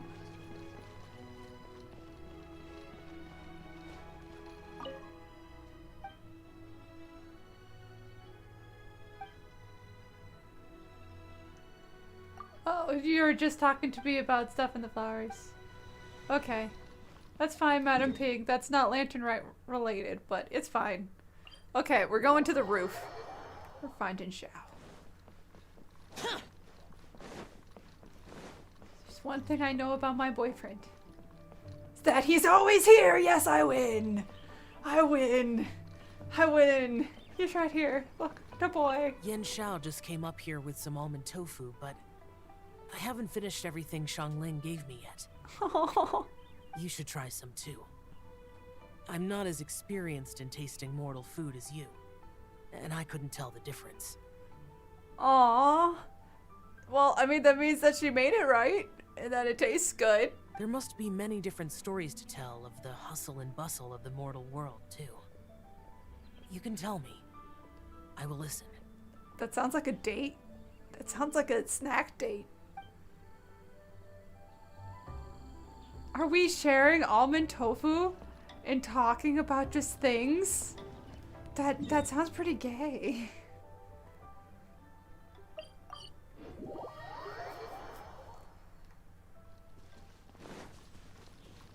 Okay, is Bird Mom here? Bird Mom. Bird Mom. I'm not seeing her or Shenhe. Boo. I wanted to see Bird Mom.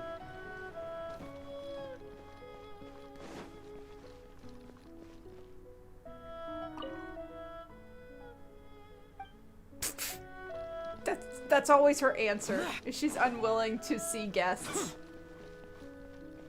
She's like, no. No humans today. Is that everyone we can talk to? Where's like Ganyu? Are they near Ghoulie? The Ghoulie plates? I doubt it. I'll have to look up if there's anyone else I missed. And we can talk to him tomorrow. 'Cause yeah, I think this will be the end of stream. Do I have enough for a 10 pole? Wait, I have to do dailies. Hold on a minute. Before I leave for the night, I should probably do my dailies.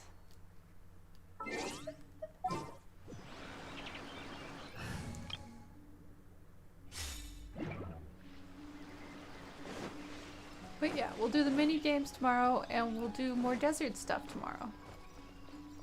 That was fun. I greatly enjoyed all of that.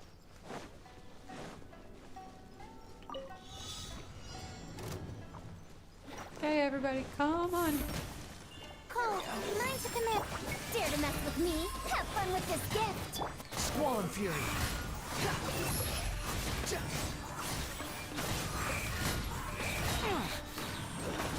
Bow your head. Too slow. Not now. The wind rises.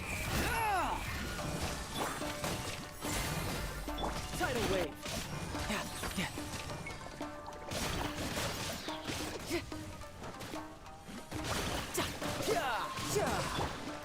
Stars, shine for me. Behold. Know your place.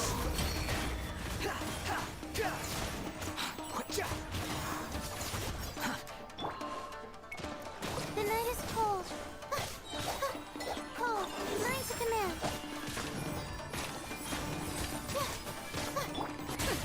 We'll see about that. The wind rises.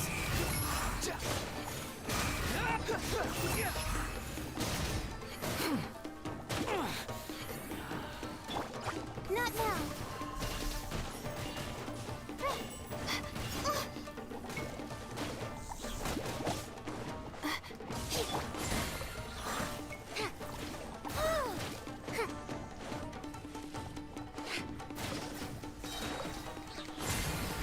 Gears of the storm.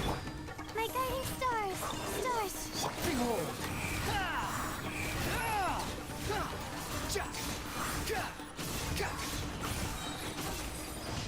Yep, that's one daily done. Cool. Oh, it's an escort. I don't want to.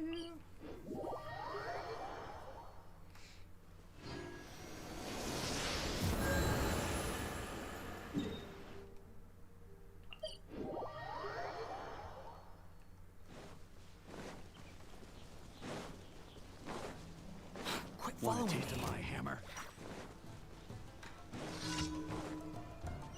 Right. Dare to mess with me? Not now. You're mine.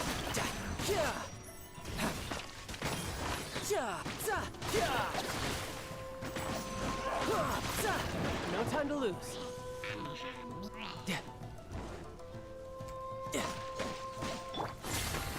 My guiding stars. Squall and Fury.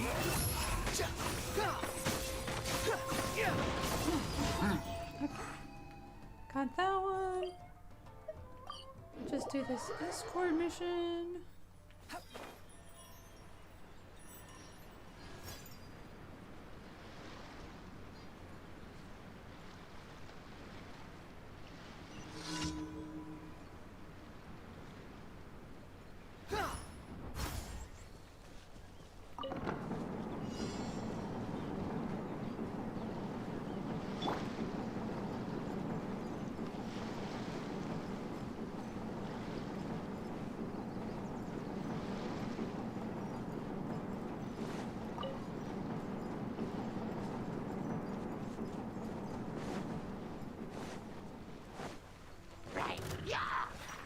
The night is cold.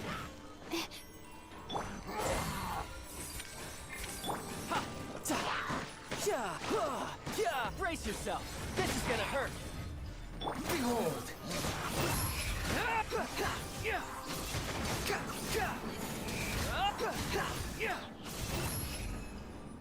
I'll just levitate.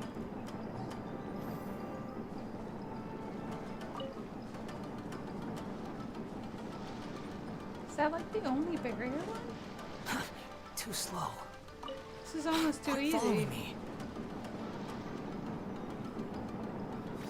There's like literally nothing in the way. Which is rare. Oh, there's the little bombs now. Try. That tingle? Yeah, keep throwing stuff at me. Keep trying to attack me.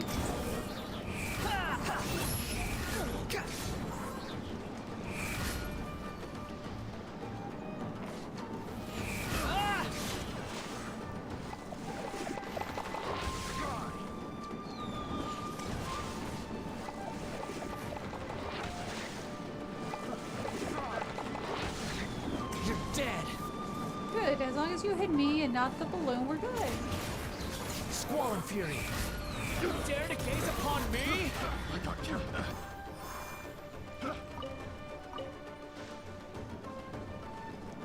Has to almost be to its destination.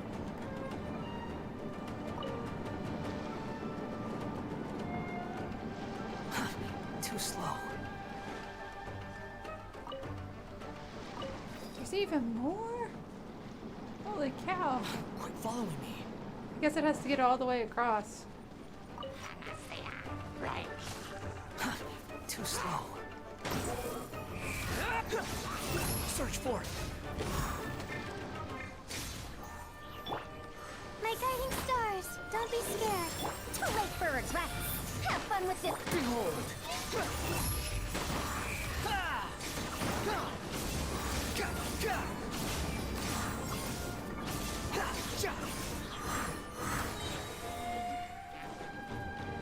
Yeah, the transport balloon will make it just.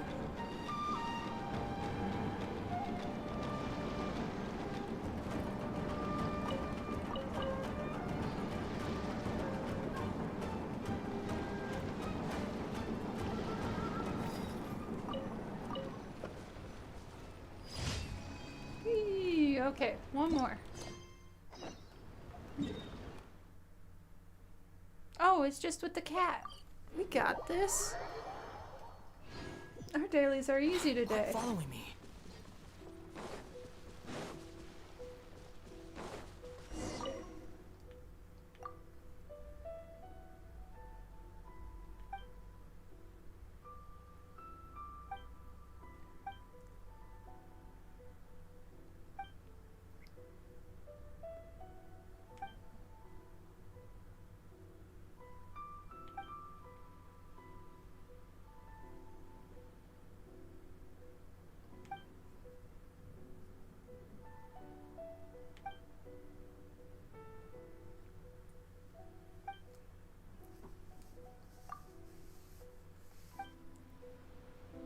Alrighty, I already got the things.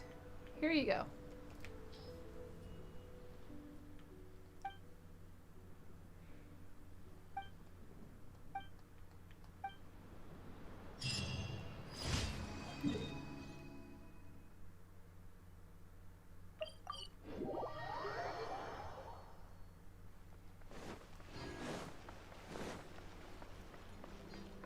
Ad Astra. Thank you for complete. Ad Astra Abyss.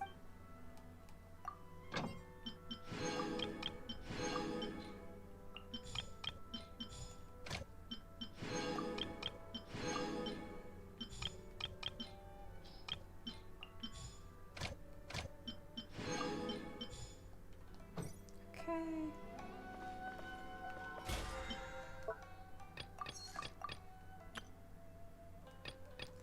I still need to do everything this week. That's right.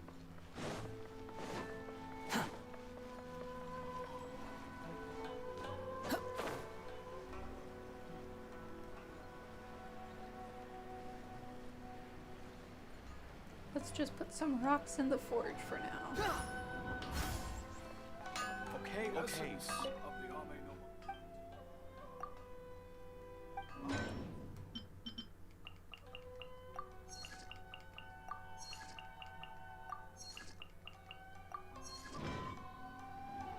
There we go.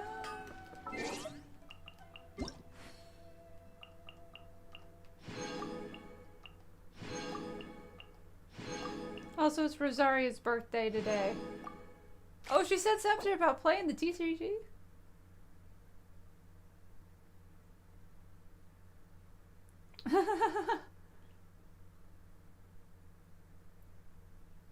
She's gonna beat a bunch of guys' butts at TCG at the bar to get free drinks. I mean, why not?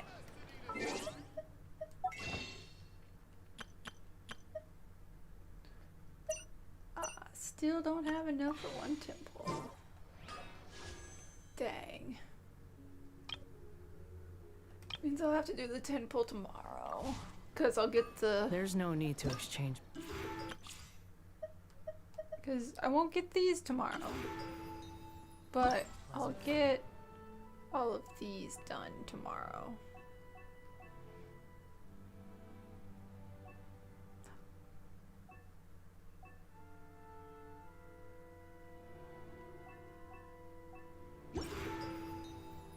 And then I'll also get more Festive Fever. Maybe pick one of these guys. I'm pretty sure I have most of them at C6. Except for Yao Yao, obviously, because I don't really have her yet. Let's see. Of my Liyue guys. Chongyun, are you C6? No. Pathetic to Wait, force a why did I conversation. back up? Okay. So Chongyun is not. I think Beidou is. Beidou is. Xingqiu is. I know that. I think Yanfei is on the list, and Yanfei is. Yep. And Xinyan. Yep. And then Yunjin. I don't think she's full. No, she's not. And then obviously Yao Yao, who I just got. Xinglang, I think you're full. Yeah, you're full. And Ningguang, you full? Yes. So I'm probably gonna get either Yao Yao, maybe Yunjin, because Chongyun's pretty far along. Yeah. What does this one even do? Oh, it increases the level.